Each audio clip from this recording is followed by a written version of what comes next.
फतेह विघ्न विनाशन सोए। जो समय अमृत ज्ञान है मानक भगत वैराग। गुरु ग्रंथ साहिब उदद बंदों कर अनुराग।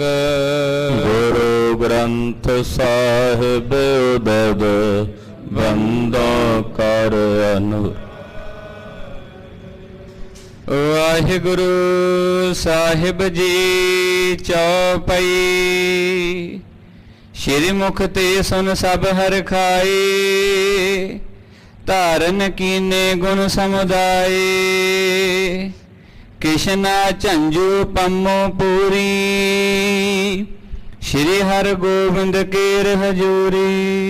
वाहिगुरु जी का खालसा वाहिगुरु जी की फतेह।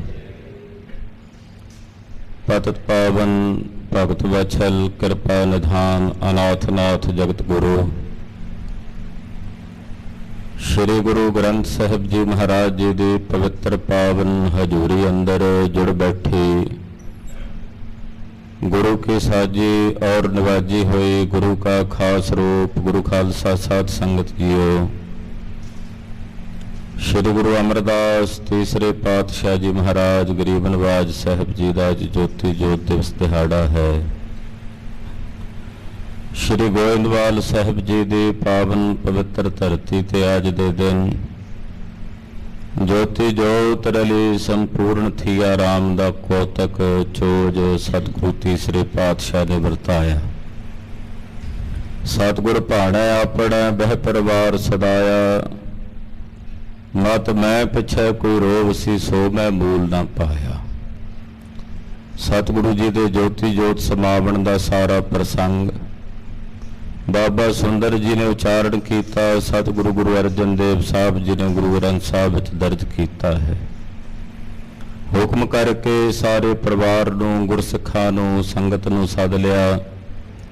आख्या हुण असीं सचखंड दे त्यारे कर लए हन ज्योति जोत समावांगे।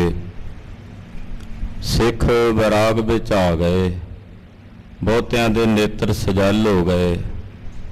गरीब नवाज साहब जी ने बचन फरमाया गुरसिखो तुहाडे किसी मित्र नूं किसी मजलिस विच किसी सभा विच सिरे पाओ मिले तुहानूं उहदी खुशी होवेगी जां दुख होवेगा।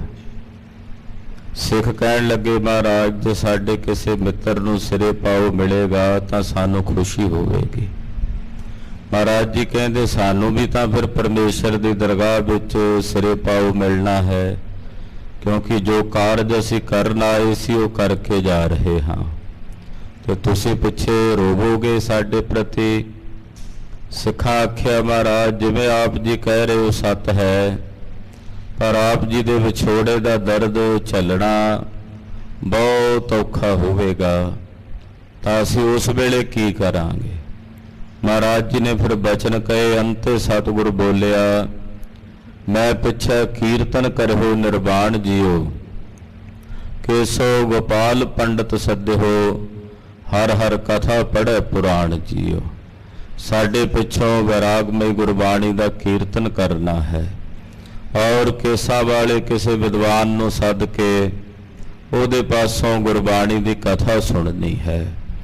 ये कह के सारी संगत नूं दर्शन दिदारे बख्शदिया धन श्री गुरु अमरदास साहब सच्चे पातशाह जी महाराज ज्योति जोत समा गए।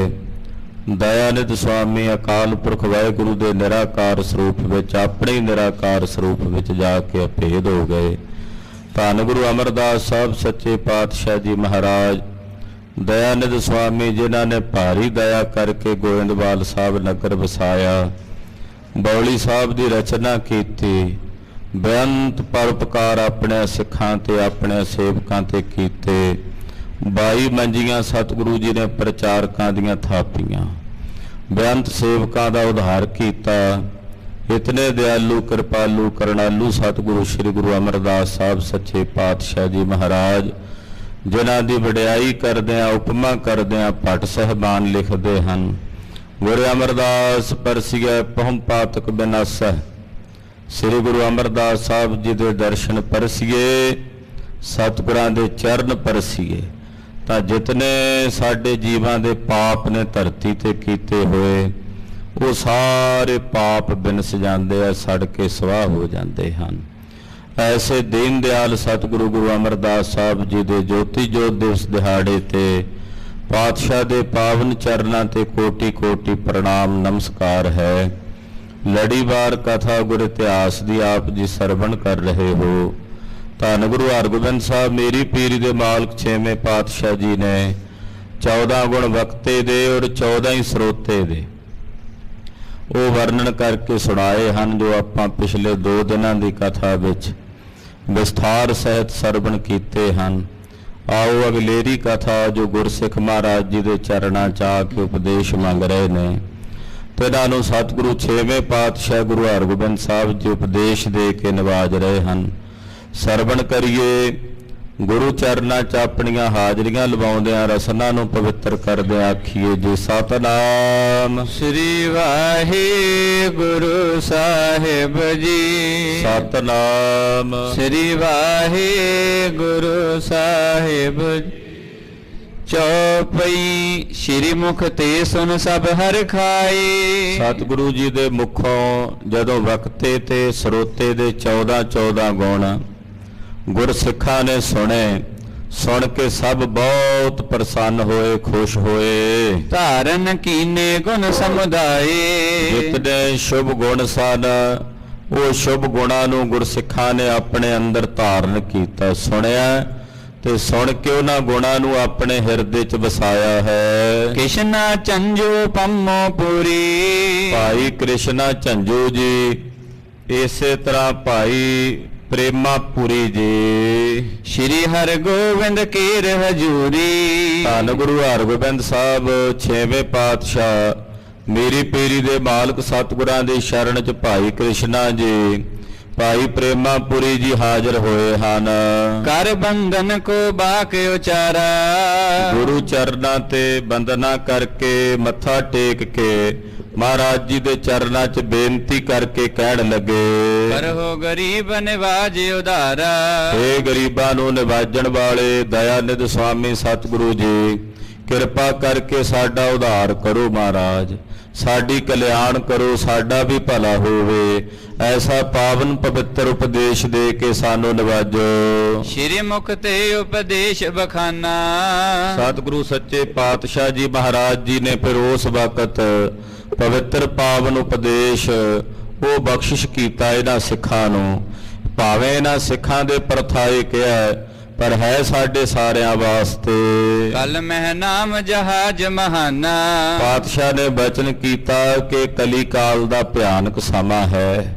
ਕਲਯੁਗ ਦੇ ਇਸ ਸਮੇਂ ਵਿੱਚ ਕੇਵਲ ਤਾਂ ਕੇਵਲ ਨਾਮ ਰੂਪੀ ਜਹਾਜ਼ ਹੈ ਜਿਹਦੇ ਤੇ ਚੜ੍ਹ ਕੇ ਜੀਵ ਇਸ ਭਵ ਸਾਗਰ ਤੋਂ ਪਾਰ ਉਤਰ ਸਕਦਾ ਹੈ, ਹੋਰ ਕੋਈ ਤਰੀਕਾ ਨਹੀਂ।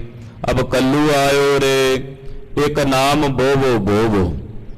ਕਲਯੁਗ ਦਾ ਇਹ ਸਮਾਂ ਹੈ, ਕੇਵਲ ਨਾਮ ਦਾ ਬੀਜ ਬੀਜਿਆ ਹੀ ਫਲੀ ਭੂਤ ਹੁੰਦਾ ਹੈ। ਬੇਮੌਸਮਾ ਕੁਰਤਾ ਬੀਜ ਬੀਜੀਏ ਨਹੀਂ ਜੰਮਦਾ। ਜਿਹੜੀ ਰੁੱਤ ਦਾ ਜਿਹੜੇ ਮੌਸਮ ਦਾ ਜਿਹੜਾ ਬੀਜ ਹੋਵੇ ਉਦੋਂ ਬੀਜੀਏ ਤੇ ਫਲੀ ਭੂਤ ਹੁੰਦਾ। ਕਲਯੁਗ ਵਿੱਚ ਕੇਵਲ ਨਾਮ ਦਾ ਹੀ ਬੀਜ ਫਲੀ ਭੂਤ ਹੁੰਦਾ ਹੈ। ਇਸ ਕਰਕੇ ਸਤਿਗੁਰੂ ਗੁਰੂ ਨਾਨਕ ਸਾਹਿਬ ਨੇ ਵੀ ਹੁਕਮ ਕੀਤਾ ਹੈ, ਨਾਮ ਬੀਜ ਸੰਤੋਖ ਸੁਹਾਗਾ ਰੱਖ ਗਰੀਬੀ ਵੇਸ। ਭਾਓ ਕਰਮ ਕਰ ਜਮ ਸੀ ਸੇ ਕਰ ਭਾਗਠ ਵੇਖ ਦੇਖ। ਇਹ ਬਚਨ ਕਹੇ ਨੇ ਸਤਿਗੁਰੂ ਸੱਚੇ ਪਾਤਸ਼ਾਹ ਨੇ। ਕਲਯੁਗ ਵਿੱਚ ਕੇਵਲ ਨਾਮ ਦਾ ਹੀ ਜਹਾਜ਼ ਹੈ ਜਿਹਦੇ ਤੇ ਚੜ੍ਹ ਕੇ ਜੀਵ ਭਵ ਸਾਗਰ ਤੋਂ ਪਾਰ ਉਤਰੇਗਾ। ਸ਼ਬਦ ਪਠਨ ਕੀ ਜੈ ਅਭਿਆਸ। ਐ ਗੁਰਸਿੱਖੋ ਗੁਰਬਾਣੀ ਪੜ੍ਹਿਆ ਕਰੋ, ਸ਼ਬਦ ਪੜ੍ਹਿਆ ਕਰੋ। ਸ਼ਬਦ ਪੜ੍ਹ ਕੇ ਗੁਰਬਾਣੀ ਪੜ੍ਹ ਕੇ ਫਿਰ ਉਹਦਾ ਅਭਿਆਸ ਕਰਿਆ ਕਰੋ। ਜੋ ਗੁਰਬਾਣੀ 'ਚ ਕਿਹਾ ਉਹਦਾ ਅਭਿਆਸ ਕਰਨਾ। ਜੋ ਸਤਿਗੁਰੂ ਜੀ ਨੇ ਸ਼ਬਦ ਦੁਆਰਾ ਉਪਦੇਸ਼ ਦਿੱਤਾ ਹੈ ਉਸ ਉਪਦੇਸ਼ ਦਾ ਫਿਰ ਅਭਿਆਸ ਕਰਨਾ ਹੈ। ਚੜ੍ਹੋ ਜਹਾਜ ਨਾਮ ਸੁਖ ਰਾਸ। ਔਰ ਨਾਮ ਰੂਪੀ ਜਹਾਜ਼ ਤੇ ਚੜੋ, ਨਾਮ ਰੂਪੀ ਜਹਾਜ਼ ਤੇ ਸਵਾਰ ਹੋਵੋ ਜਿਹੜਾ ਸੁਖ ਦੇਣ ਵਾਲਾ ਹੈ। ਜਿਹਦੇ ਰਾਹੀ ਸੁਖ ਦੀ ਪ੍ਰਾਪਤੀ ਹੁੰਦੀ ਹੈ। ਸੁਨ ਕਰ ਦੋਨੋਂ ਬਹੁਰ ਉਚਾਰੇ। ਮਹਾਰਾਜ ਜੀ ਦੇ ਬਚਨ ਸੁਣ ਕੇ ਭਾਈ ਕ੍ਰਿਸ਼ਨਾ ਝੰਜੂ ਜੀ ਔਰ ਭਾਈ ਪ੍ਰੇਮਾਪੁਰੀ ਜੀ ਬੋਲੇ, ਕਹਿਣ ਲੱਗੇ, ਇਕ ਸਿੱਖ ਪੜਨ ਸ਼ਰਵਨ ਕੋ ਧਾਰੇ। ਕਹਿਣ ਲੱਗੇ ਜੀ ਬਹੁਤ ਸਿੱਖ ਨੇ ਜਿਹੜੇ ਗੁਰਬਾਣੀ ਪੜ੍ਹਦੇ ਨੇ ਔਰ ਸੁਣਦੇ ਹਨ ਔਰ ਸੁਣ ਕੇ ਉਹਨੂੰ ਆਪਣੇ ਹਿਰਦੇ 'ਚ ਧਾਰਦੇ ਹਨ। ਖੋਟੇ ਕਰਮ ਤਿਆਗ ਕਰ ਦੇਤ। ਔਰ ਜਿਹੜੇ ਖੋਟੇ ਤੇ ਭੈੜੇ ਕਰਮ ਗੁਰਬਾਣੀ 'ਚ ਤਿਆਗਣ ਨੂੰ ਕਹੇ ਨੇ ਉਹਨਾਂ ਦਾ ਤਿਆਗ ਕਰਦੇ ਨੇ। ਖਾਲਸਾ ਜੀ ਉਹਨਾਂ ਨਿਸ਼ੇਧ ਕਰਮ ਕਹਿੰਦੇ ਆ। ਇੱਕ ਵਿਹਿਤ ਕਰਮ ਹੁੰਦੇ ਆ, ਇੱਕ ਨਿਸ਼ੇਧ ਕਰਮ ਹੁੰਦੇ ਜਿਨ੍ਹਾਂ ਲਈ ਗੁਰਬਾਣੀ 'ਚ ਵਰਜਿਆ ਵੀ ਨਹੀਂ ਕਰਨੇ, ਉਹਨਾਂ ਦਾ ਤਿਆਗ ਕਰਨਾ। ਵਿਹਿਤ ਕਰਮ ਜਿਨ੍ਹਾਂ ਨੂੰ ਕਰਨ ਦਾ ਹੁਕਮ ਕੀਤਾ ਵੀ ਕਰਨੇ ਹਨ। ਕਹਿੰਦੇ ਜਿਹੜੇ ਨਿਸ਼ੇਧ ਕਰਮਾਂ ਦਾ ਤਿਆਗ ਕਰ ਦਿੰਦੇ, ਗੁਰਬਾਣੀ ਨੂੰ ਪੜ੍ਹ ਸੁਣ ਕੇ ਹਿਰਦੇ 'ਚ ਵਸਾ ਕੇ। ਇਕ ਪੜ ਕਰ ਧਾਰਨ ਕਰ ਲੀਤ। ਪਰ ਕੁਝ ਕੁ ਖੋਟੇ ਲੋਕ ਇਹੋ ਜਿਹੇ ਵੀ ਹੁੰਦੇ ਆ ਵੀ ਵੇਖਣ ਨੂੰ ਉਹ ਗੁਰਬਾਣੀ ਪੜ੍ਹਦੇ ਵੀ ਹਨ, ਸ਼ਬਦ ਪੜ੍ਹਦੇ ਵੀ ਹਨ, ਪਰ ਉਹ ਖੋਟੇ ਕਰਮਾਂ ਦਾ ਤਿਆਗ ਨਹੀਂ ਕਰਦੇ, ਸਗੋਂ ਹੋਰ ਧਾਰਦੇ ਨੇ। ਨਾਲੇ ਕਹਿੰਦੇ ਜੀ ਅਸੀਂ ਗੁਰਬਾਣੀ ਪੜ੍ਹਦੇ ਆ, ਨਾਲੇ ਖੋਟੇ ਕਰਮ ਵੀ ਧਾਰਦੇ ਹਨ। ਕਰਹਿ ਪਰਸ ਪਰ ਅਧਿਕ ਵਿਰੋਧ। ਉਹ ਫਿਰ ਆਪਸ ਵਿੱਚ ਇੱਕ ਦੂਜੇ ਪ੍ਰਤੀ ਬੜਾ ਭਾਰੀ ਵਿਰੋਧ ਰੱਖਦੇ ਹਨ, ਇੱਕ ਦੂਜੇ ਪ੍ਰਤੀ ਵਿਰੋਧਾਭਾਸ ਦੀ ਬਿਰਤੀ ਰੱਖਦੇ ਹਨ। ਪਾਹਨ ਰੇਖ ਨ ਤਿਆਗ ਹੈ ਕ੍ਰੋਧ। ਇੰਨੇ ਕ੍ਰੋਧੀ ਹੁੰਦੇ ਨੇ ਉਹ ਲੋਕ ਕਿ ਜੇ ਕਿਸੇ ਨਾਲ ਵਿਰੋਧ ਰੱਖ ਲੈਣ ਤੇ ਪੱਥਰ ਦੇ ਉੱਤੇ ਜਿਵੇਂ ਲਕੀਰ ਹੁੰਦੀ, ਇੰਨਾ ਪੱਕਾ ਵਿਰੋਧ ਰੱਖਦੇ ਨੇ। ਜਿਵੇਂ ਪੱਥਰ ਦੀ ਲਕੀਰ ਨਹੀਂ ਮਿਟਦੀ, ਏਦਾਂ ਉਹਨਾਂ ਦੇ ਅੰਦਰ ਵਿਰੋਧ ਦੀ ਬਿਰਤੀ ਖਤਮ ਨਹੀਂ ਹੁੰਦੀ। ਖਾਲਸਾ ਜੀ, ਗੁਰਸਿੱਖ ਦਾ ਗੁਰਸਿੱਖ ਨਾਲ ਵੈਰ ਨਹੀਂ ਹੋਣਾ ਚਾਹੀਏ। ਜੇ ਹੋਵੇ ਵੀ ਕਿੰਨਾ ਕੁ ਹੋਵੇ, ਜਿੰਨਾ ਕੁ ਪਾਣੀ ਵਿੱਚ ਲਕੀਰ ਖਿੱਚਿਆ, ਕਿੰਨਾ ਕੁ ਚਿਰ ਰਹਿੰਦੀ ਆ ਪਾਣੀ ਦੀ ਲਕੀਰ, ਇੰਨਾ ਕੁ ਵੈਰ ਹੋਵੇ ਜੇ ਸਿੱਖ ਦਾ ਸਿੱਖ ਨਾਲ ਹੋਵੇ। ਪਰ ਜਿਹੜੇ ਖੋਟੇ ਲੋਕ ਨੇ, ਵੇਖਣ ਨੂੰ ਗੁਰਬਾਣੀ ਵੀ ਪੜ੍ਹਦੇ ਐ ਪਰ ਮਾੜੇ ਭੈੜੇ ਕਰਮਾਂ ਦਾ ਤਿਆਗ ਨਹੀਂ ਕਰਦੇ, ਉਹ ਜੇ ਕਿਸੇ ਸਿੱਖ ਨਾਲ ਵਿਰੋਧ ਰੱਖਦੇ ਨੇ ਤਾਂ ਇਦਾਂ ਦਾ ਰੱਖਦੇ ਨੇ ਜਿਵੇਂ ਪੱਥਰ ਦੇ ਉੱਤੇ ਲਕੀਰ ਖਿੱਚੀ ਹੋਵੇ, ਉਹ ਨਹੀਂ ਮਿਟਦੀ। ਇਦਾਂ ਉਹਨਾਂ ਦੇ ਅੰਦਰ ਸਿੱਖਾਂ ਪ੍ਰਤੀ ਵਿਰੋਧ ਨਹੀਂ ਮਿਟਦਾ। ਔਰ ਹੰਕਾਰ ਧਰੈ ਹਮ ਬੜੇ। ਉਹ ਆਪਣੇ ਹਿਰਦੇ 'ਚ ਹੰਕਾਰ ਕਰਦੇ ਨੇ ਵੀ ਅਸੀਂ ਵੱਡੇ ਆ, ਮੈਂ ਵੱਡਾ ਹਾਂ, ਇਦਾਂ ਦੀ ਬਿਰਤੀ ਧਾਰਦੇ ਹਨ। ਕਾਮ ਲੋਭ ਕਰ ਦਮ ਮਨ ਗੜੇ। ਕਾਮ ਦੇ, ਕ੍ਰੋਧ ਦੇ, ਲੋਭ ਦੇ, ਹੰਕਾਰ ਦੇ ਚਿੱਕੜ ਵਿੱਚ ਉਹਨਾਂ ਦਾ ਮਨ ਗੱਡਿਆ ਰਹਿੰਦਾ ਹੈ। ਇਹਨਾਂ ਵਿਕਾਰਾਂ ਦੇ ਵਿੱਚ ਉਹਨਾਂ ਦਾ ਮਨ ਚਿੱਕੜ ਦੇ ਵਿੱਚ ਹੀ ਭਿੱਜਿਆ ਤੇ ਗੱਡਿਆ ਰਹਿੰਦਾ ਹੈ। ਤਿਨ ਕੋ ਪਦ ਪ੍ਰਾਪਤ ਹੋਏ ਕੈਸੇ। ਮਹਾਰਾਜ ਹੁਣ ਬਾਣੀ ਤਾਂ ਉਹ ਵੀ ਪੜ੍ਹ ਰਹੇ ਨੇ, ਉਹਨਾਂ ਨੂੰ ਕੀ ਪਦਵੀ ਮਿਲੇਗੀ ਫਿਰ? ਬਾਣੀ ਤਾਂ ਕਹਿੰਦੇ ਉਹ ਅਸੀਂ ਵੀ ਪੜ੍ਹਦੇ ਆ, ਉਹ ਕਹਿੰਦੇ ਜੀ ਅਸੀਂ ਵੀ ਬਾਣੀ ਦਾ ਪਾਠ ਕਰਦੇ ਆ, ਪਰ ਮਾੜੇ ਕਰਮ ਨਹੀਂ ਛੱਡਦੇ, ਵਿਰੋਧ ਉਹ ਨਹੀਂ ਛੱਡਦੇ। ਕਾਮ, ਕ੍ਰੋਧ, ਲੋਭ, ਹੰਕਾਰ ਵਿੱਚ ਉਹਨਾਂ ਦਾ ਮਨ ਖਚਤ ਹੈ। ਫਿਰ ਇਦਾਂ ਦੇ ਲੋਕ ਜਿਹੜੇ ਗੁਰਬਾਣੀ ਪੜ੍ਹਦੇ ਨੇ, ਉਹਨਾਂ ਦਾ ਮਹਾਰਾਜ ਕੀ ਹੋਵੇਗਾ? ਕਿ ਫਿਰ ਉਹ ਵੀ ਦੂਸਰੇ ਗੁਰਸਿੱਖਾਂ ਵਾਂਗੂ ਜਿਹੜੇ ਹੋਰ ਗੁਰਬਾਣੀ ਪੜ੍ਹ ਕੇ ਮੰਨਦੇ ਕਮਾਉਂਦੇ ਆ, ਉਹਨਾਂ ਵਾਂਗੂ ਮੁਕਤ ਹੋਣਗੇ? ਹਾਂਜੀ, ਇਹ ਸਵਾਲ ਕੀਤਾ ਭਾਈ ਕ੍ਰਿਸ਼ਨਾ ਜੀ ਨੇ। ਕਰੁਣਾ ਕਰਹੁ ਸੁਨਾਵਹੁ ਤੈਸੇ। ਮਹਾਰਾਜ ਆਪ ਜੀ ਕਿਰਪਾ ਕਰਕੇ ਸਾਨੂੰ ਇਹਦੇ ਬਾਬਤ ਦੱਸੋ। ਸੁਨ ਸ਼੍ਰੀ ਮੁਖ ਤੇ ਬਾਕ ਉਚਾਰਾ। ਸੁਣ ਕੇ ਧੰਨ ਗੁਰੂ ਹਰਗੋਬਿੰਦ ਸਾਹਿਬ ਮੇਰੀ ਪੀਰੀ ਦੇ ਮਾਲਕ ਸਤਿਗੁਰੂ ਸੱਚੇ ਪਾਤਸ਼ਾਹ ਜੀ ਬੋਲੇ, ਕਰੈ ਸ਼ਬਦ ਸਭ ਹੋਨ ਉਧਾਰਾ। ਮਹਾਰਾਜ ਜੀ ਕਹਿਣ ਲੱਗੇ, ਭਾਈ ਸਿੱਖੋ, ਜਿਹੜੀ ਗੁਰਬਾਣੀ ਹੈ ਨਾ, ਸਤਿਗੁਰਾਂ ਦਾ ਸ਼ਬਦ ਹੈ, ਇਹ ਸਭ ਜੀਵਾਂ ਦਾ ਉਧਾਰ ਕਰਨ ਦੀ ਸਮਰੱਥਾ ਰੱਖਦਾ। ਸਤਿਗੁਰਾਂ ਦੇ ਸ਼ਬਦ ਵਿੱਚ ਇਹ ਬਰਕਤ ਹੈ, ਸਤਿਗੁਰੂ ਜੀ ਦੇ ਸ਼ਬਦ ਵਿੱਚ ਇਹ ਤਾਕਤ ਹੈ ਗੁਰਬਾਣੀ 'ਚ। ਜਿਹੜਾ ਇਸ ਗੁਰਬਾਣੀ ਨਾਲ ਜੁੜਦਾ ਹੈ, ਇਸ ਗੁਰਬਾਣੀ ਨੂੰ ਆਪਣੇ ਹਿਰਦੇ 'ਚ ਵਸਾਉਂਦਾ, ਉਹਦਾ ਉਧਾਰ ਇਹ ਗੁਰਬਾਣੀ ਕਰ ਦਿੰਦੀ ਹੈ। ਜਿੱਥੋਂ ਆਈ ਹੈ ਇਹ ਗੁਰਬਾਣੀ, ਉੱਥੇ ਹੀ ਉਸ ਅਕਾਲ ਪੁਰਖ ਪਰਮੇਸ਼ਰ ਦੇ ਚਰਨਾਂ 'ਚ ਜਾ ਕੇ ਅਭੇਦ ਕਰਦੀ ਹੈ। ਬਾਣੀ ਆਈ ਵੀ ਨਿਰੰਕਾਰ ਦੇ ਘਰੋਂ ਹੈ। ਤੁਰਕੀ ਬਾਣੀ ਆਈ ਤਿਨ ਸਗਲੀ ਚਿੰਤ ਮਿਟਾਈ। ਤੇ ਜਿਹੜੇ ਇਸ ਬਾਣੀ ਨਾਲ ਜੁੜ ਕੇ ਬਾਣੀ ਨੂੰ ਹਿਰਦੇ 'ਚ ਵਸਾ ਲੈਂਦੇ ਹਨ, ਇਹ ਬਾਣੀ ਉਹਨਾਂ ਨੂੰ ਉੱਥੇ ਹੀ ਲੈ ਜਾਂਦੀ ਹੈ ਜਿੱਥੇ ਨਿਰੰਕਾਰ ਦਾ ਵਾਸਾ ਹੈ। ਸਮੇਂ ਪਾਏ ਕਰ ਦੇ ਕਲਿਆਣੇ। ਸਮਾਂ ਪਾ ਕੇ ਜਿਹੜੇ ਗੁਰਸਿੱਖ ਗੁਰਬਾਣੀ ਪੜ੍ਹਦੇ ਨੇ, ਸੁਣਦੇ ਨੇ, ਅਭਿਆਸ ਕਰਦੇ ਐ, ਸਹਿਜੇ ਸਹਿਜੇ ਅਭਿਆਸ ਕਰਦਿਆਂ ਕਰਦਿਆਂ ਇਹ ਗੁਰਬਾਣੀ ਉਹਨਾਂ ਦੀ ਕਲਿਆਣ ਕਰਦੀ ਹੈ। ਪੜ੍ਹ ਬੋ ਸੁਨ ਬੋ ਸ਼ਬਦ ਜੁਠਾਨੇ। ਜਿਹੜੇ ਗੁਰਸਿੱਖ ਗੁਰਬਾਣੀ ਨੂੰ ਪੜ੍ਹਦੇ ਨੇ ਸੁਣਦੇ ਨੇ ਔਰ ਉਹਦੇ ਅਰਥਾਂ ਦਾ ਗਿਆਨ ਆਪਣੇ ਹਿਰਦੇ 'ਚ ਧਾਰਦੇ ਹਨ, ਇਕ ਨਰ ਗਿਆਨ ਬਦ ਜੇ ਹੋਏ। ਉਹਨਾਂ ਦਾ ਗੁਰਬਾਣੀ ਨੇ ਉਧਾਰ ਕਰਨਾ ਹੀ ਕਰਨਾ, ਭਾਵੇਂ ਅੱਜ ਹੋਵੇ ਭਾਵੇਂ ਕੱਲ। ਪਰ ਇੱਕ ਉਹ ਲੋਕ ਹੁੰਦੇ ਨੇ ਜਿਹੜੇ ਆਪਣੇ ਗਿਆਨ ਦੇ ਵਿੱਚ ਬੰਨੇ ਹੁੰਦੇ ਨੇ, ਜਿਨ੍ਹਾਂ ਨੂੰ ਇਹ ਹੁੰਦਾ ਹੈ ਕਿ ਮੈਂ ਜਾਣਦਾ, ਮੈਨੂੰ ਪਤਾ ਹੁੰਦਾ ਨਹੀਂ, ਪਰ ਉਹ ਫਿਰ ਵੀ ਇਸ ਹੰਕਾਰ ਦੇ ਵਿੱਚ ਬੰਨੇ ਹੁੰਦੇ ਨੇ ਵੀ ਮੈਨੂੰ ਪਤਾ। ਜਿਹੜੇ ਇਦਾਂ ਦੇ ਗਿਆਨਬੱਧ ਜੀਵ ਹੁੰਦੇ ਹਨ, ਤਿਨ ਕੀ ਸ਼੍ਰੇ ਕਰਹਿ ਨਹਿ ਕੋਏ। ਉਹਨਾਂ ਦੀ ਕਲਿਆਣ ਕੋਈ ਨਹੀਂ ਕਰ ਸਕਦਾ। ਆਖੋ ਸਤਿਨਾਮ ਸ੍ਰੀ ਵਾਹਿਗੁਰੂ। ਕਹਿੰਦੇ ਜਿਹੜੇ ਗਿਆਨ ਦੇ ਵਿੱਚ ਵੱਧ ਦਾ ਮਤਲਬ ਹੁੰਦਾ ਵੀ ਪਤਾ ਹੈ ਨਹੀਂ, ਫਿਰ ਉਹਨਾਂ ਨੂੰ ਇਹ ਭਰਮ ਹੋਵੇ ਵੀ ਮੈਨੂੰ ਪਤਾ, ਫਿਰ ਉਹ ਮੰਨਦੇ ਥੋੜੀ ਆ ਕਿਸੇ ਦੀ। ਜੇ ਕੋਈ ਕਵੇ ਭਾਈ ਨਹੀਂ, ਉਹ ਕਹਿੰਦੇ ਨਹੀਂ ਮੈਨੂੰ ਪਤਾ, ਤੂੰ ਕੌਣ ਉਹਨਾਂ ਦੱਸਣ ਵਾਲਾ। ਉਹ ਜਿਹੜੇ ਗਿਆਨਬੱਧ ਜੀਵ ਹੁੰਦੇ ਨੇ ਉਹਨਾਂ ਦੀ ਕਲਿਆਣ ਕੋਈ ਨਹੀਂ ਕਰ ਸਕਦਾ। ਖੁਦ ਬ੍ਰਹਮਾ ਜੀ ਵੀ ਆ ਜਾਣ, ਚਾਰ ਵੇਦਾਂ ਦੇ ਵਕਤਾ, ਚਾਰ ਮੂੰਹ ਲੈ ਕੇ ਉਹਨੂੰ ਸਮਝਾਉਣ ਲੱਗਣ, ਉਹਨੇ ਨਹੀਂ ਸਮਝਣਾ, ਕਿਉਂਕਿ ਅੰਨੇ ਨੂੰ ਸ਼ੀਸ਼ਾ ਵਿਖਾਉਣ ਵਾਲੀ ਗੱਲ ਹੈ। ਅੰਨੇ ਅੱਗੇ ਜਿੰਨੇ ਮਰਜ਼ੀ ਸ਼ੀਸ਼ੇ ਲਿਆ ਧਰੋ, ਉਹਨੂੰ ਆਪਣੀ ਸ਼ਕਲ ਨਹੀਂ ਦਿਸਣੀ।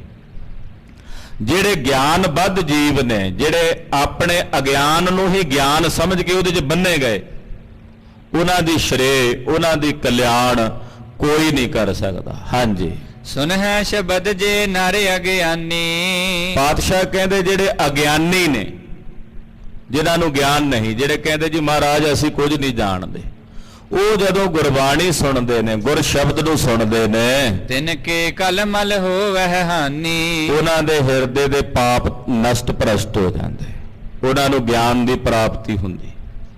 ਪਰ ਜਿਹੜੇ ਪਹਿਲਾਂ ਹੀ ਕਹਿਣ ਜੀ ਮੈਨੂੰ ਪਤਾ ਜੀ ਮੈਂ ਜਾਣਦਾ, ਉਹਨੇ ਥੋੜੀ ਸੁਣਨੀ ਹੈ।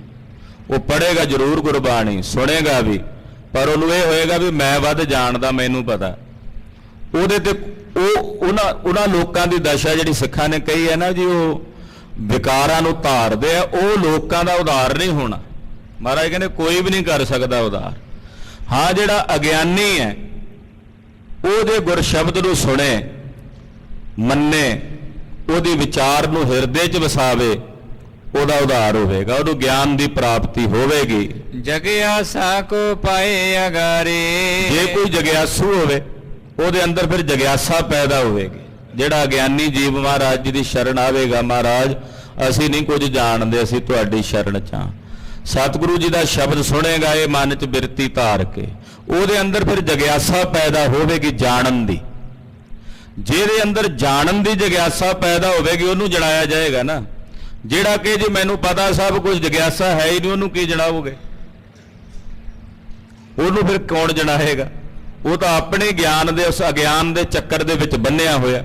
ਇਸ ਕਰਕੇ ਕਹਿੰਦੇ ਜਿਹੜਾ ਅਗਿਆਨੀ ਨਰ, ਅਗਿਆਨੀ ਜੀਵ ਗੁਰ ਸ਼ਬਦ ਨੂੰ ਸੁਣਦਾ, ਉਹਦੇ ਅੰਦਰ ਫਿਰ ਜਗਿਆਸਾ ਜਾਗਦੀ ਹੈ ਜਾਣਨ ਦੀ। ਅਭਿਆਸੇ ਲਹਿ ਗਿਆਨ ਸੁਖਾਰੇ। ਉਹ ਗੁਰੂ ਦੇ ਸ਼ਬਦ ਨੂੰ ਸੁਣ ਕੇ ਉਹਦਾ ਅਭਿਆਸ ਕਰਦਾ, ਫਿਰ ਉਹਨੂੰ ਗਿਆਨ ਦੀ ਪ੍ਰਾਪਤੀ ਹੋ ਜਾਂਦੀ ਹੈ, ਉਹ ਗਿਆਨ ਸੰਪੰਨ ਹੋ ਜਾਂਦਾ। ਭਗਤਨ ਕੀ ਦ੍ਰਿੜ ਭਗਤੀ ਹੋਈ। ਅਗਰ ਕੋਈ ਭਗਤ ਸੁਣਦਾ ਗੁਰਬਾਣੀ ਨੂੰ ਤੇ ਉਹਨਾਂ ਦੇ ਅੰਦਰ ਭਗਤੀ ਦ੍ਰਿੜ ਹੋ ਜਾਂਦੀ ਹੈ। ਅਗਿਆਨੀ ਸੁਣੇ, ਉਹਨੂੰ ਗਿਆਨ ਮਿਲ ਜਾਂਦਾ। ਅਗਰ ਕੋਈ ਭਗਤ ਸੁਣੇ ਗੁਰਬਾਣੀ ਨੂੰ ਤੇ ਉਹਦੇ ਹਿਰਦੇ 'ਚ ਪਰਮੇਸ਼ਰ ਦੀ ਭਗਤੀ ਹੋਰ ਪੱਕੀ ਹੋ ਜਾਂਦੀ ਹੈ, ਹੋਰ ਦ੍ਰਿੜ ਹੋ ਜਾਂਦੀ ਹੈ। ਗਿਆਨੀ ਗਿਆਨ ਸੁਗਾਢੋ ਜੋਏ। ਤੇ ਜੇ ਕੋਈ ਗਿਆਨਵਾਨ ਗਿਆਨੀ ਸੁਣੇ ਗੁਰਬਾਣੀ ਨੂੰ, ਬ੍ਰਹਮ ਗਿਆਨੀ ਸੁਣੇ, ਉਹਦਾ ਗਿਆਨ ਹੋਰ ਦ੍ਰਿੜ ਹੋ ਜਾਂਦਾ। ਅਗਿਆਨੀ ਸੁਣੇ, ਉਹਨੂੰ ਗਿਆਨ ਮਿਲਦਾ। ਆਖੋ ਸਤਿਨਾਮ ਸ੍ਰੀ ਵਾਹਿਗੁਰੂ। ਭਗਤ ਸੁਣੇ, ਉਹਦੇ ਅੰਦਰ ਭਗਤੀ ਦ੍ਰਿੜ ਹੋ ਜਾਂਦੀ ਹੈ। ਔਰ ਜੇ ਕੋਈ ਗਿਆਨਵਾਨ ਗਿਆਨੀ ਸੁਣੇ, ਉਹਦੇ ਅੰਦਰ ਗਿਆਨ ਦ੍ਰਿੜ ਹੋ ਜਾਂਦਾ ਹੈ। ਇਹ ਐਸੀ ਅੰਮ੍ਰਿਤ ਬਾਣੀ ਹੈ। ਪਰ ਜਿਹੜਾ ਗਿਆਨ ਦੇ ਵਿੱਚ ਵੱਧ ਹੈ, ਜਿਹੜਾ ਕਿ ਮੈਨੂੰ ਪਤਾ ਹੈ, ਉਹਦਾ ਸੁਣੀ ਵੀ ਜਾਏ ਪਰ ਕਹਿੰਦਾ ਹਾਂ ਮੈਨੂੰ ਪਤਾ, ਉਹਦਾ ਕਿਤੇ ਨਹੀਂ ਭਲਾ ਹੋਣਾ।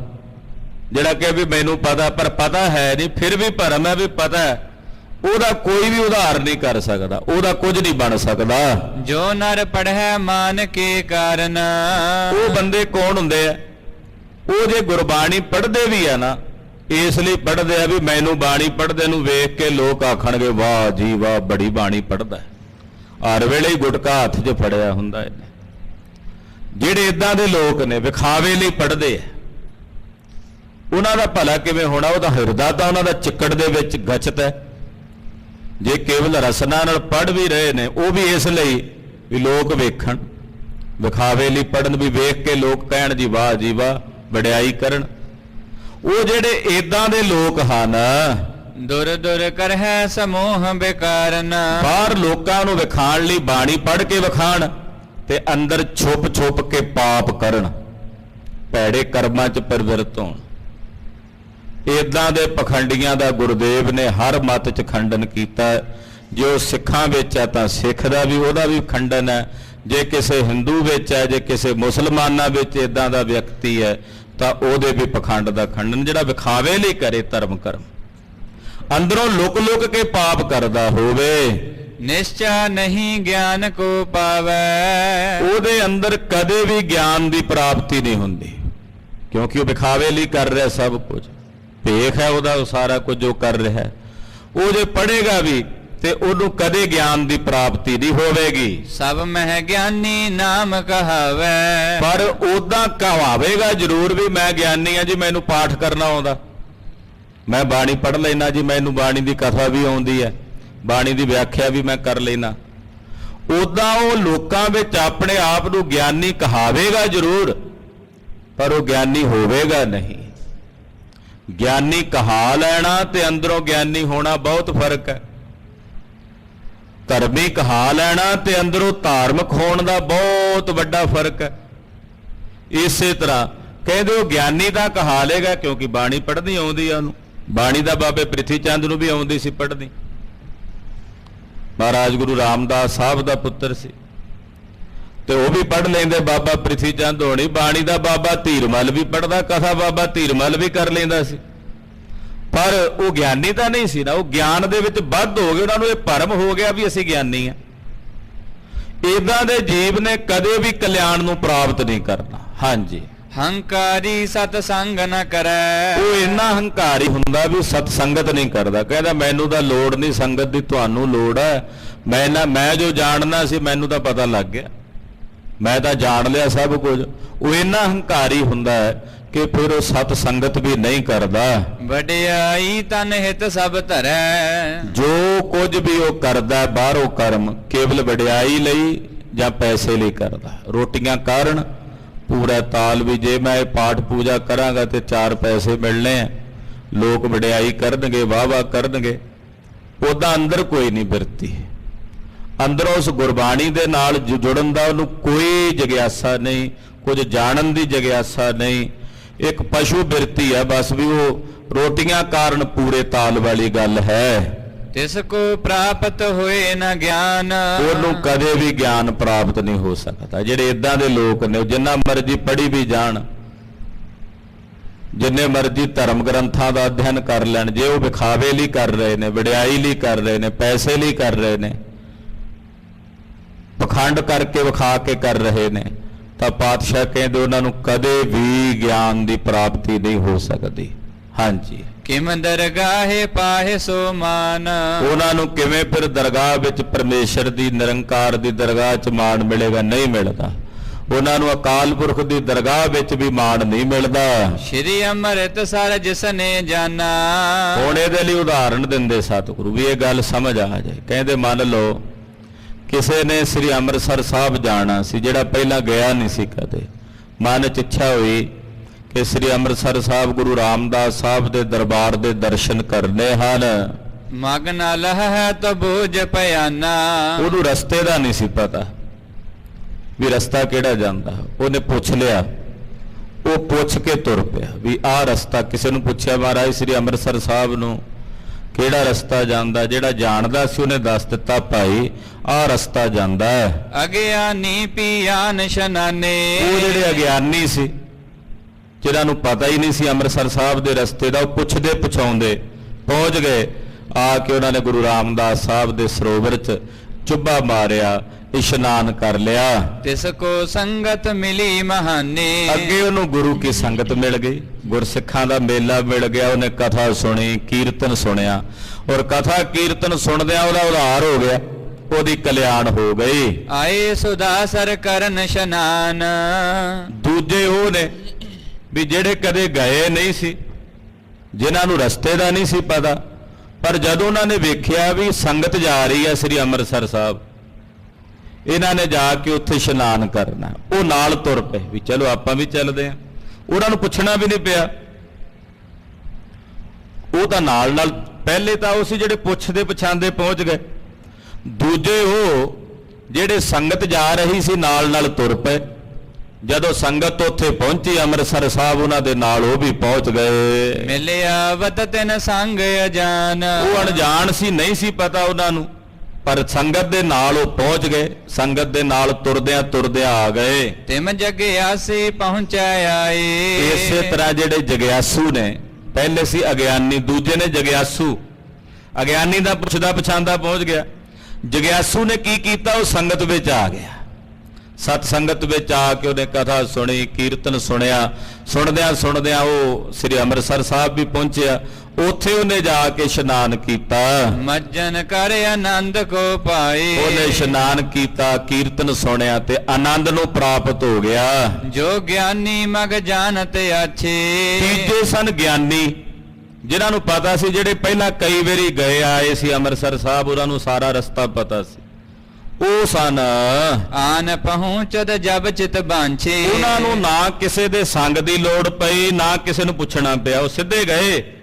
ਜਾ ਕੇ ਉਹਨਾਂ ਨੇ ਅੰਮ੍ਰਿਤਸਰ ਸਰੋਵਰ 'ਚ ਇਸ਼ਨਾਨ ਕੀਤਾ।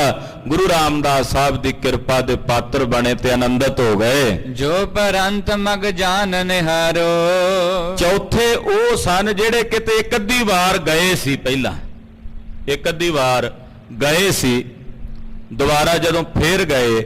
ਹਾਂਜੀ, ਦਿਸ਼ਾ ਭਰਮ ਪਾਰ ਦੇ ਮਜਾਰੋ। ਉਹਨਾਂ ਨੇ ਜਦੋਂ ਦੁਬਾਰਾ ਗਏ, ਉਹ ਕਹਿੰਦੇ ਸਾਨੂੰ ਪਤਾ ਰਸਤਾ, ਪਰ ਰਸਤਾ ਭੁੱਲ ਗਏ। ਗਏ ਤੇ ਸੀਗੇ ਪਹਿਲਾਂ, ਇੱਕ ਵਾਰੀ ਪਹਿਲਾਂ ਜਾ ਆਏ ਸਨ ਅੰਮ੍ਰਿਤਸਰ ਸਾਹਿਬ, ਦੁਬਾਰਾ ਫਿਰ ਗਏ। ਜਦੋਂ ਗਏ ਉਹਨਾਂ ਨੇ ਕਹਿੰਦੇ ਸਾਨੂੰ ਪਤਾ ਰਸਤਾ, ਜਾਣਾ ਤਾਂ ਅੰਮ੍ਰਿਤਸਰ ਸਾਹਿਬ ਨੂੰ ਸੀ, ਤੇ ਅਚਾਨਕ ਦਿਸ਼ਾ ਭਰਮ ਹੋ ਗਿਆ ਵੀ ਲਹਿੰਦੇ ਵਾਲੇ ਪਾਸੇ ਜਾਣ ਦੀ ਬਜਾਏ ਚੜ੍ਹਦੇ ਵਾਲੇ ਪਾਸੇ ਨੂੰ ਤੁਰ ਪਿਆ। ਹਾਂਜੀ, ਉਲਟੋ ਜਾਤ ਸੁਦਾਸਰ ਮਗਤੇ। ਹੁਣ ਜਾਣਾ ਅੰਮ੍ਰਿਤਸਰ ਸਾਹਿਬ ਨੂੰ ਸੀ ਤੇ ਤੁਰ ਦਿੱਲੀ ਵਾਲੇ ਨੂੰ ਪਾਸੇ ਨੂੰ ਪਿਆ।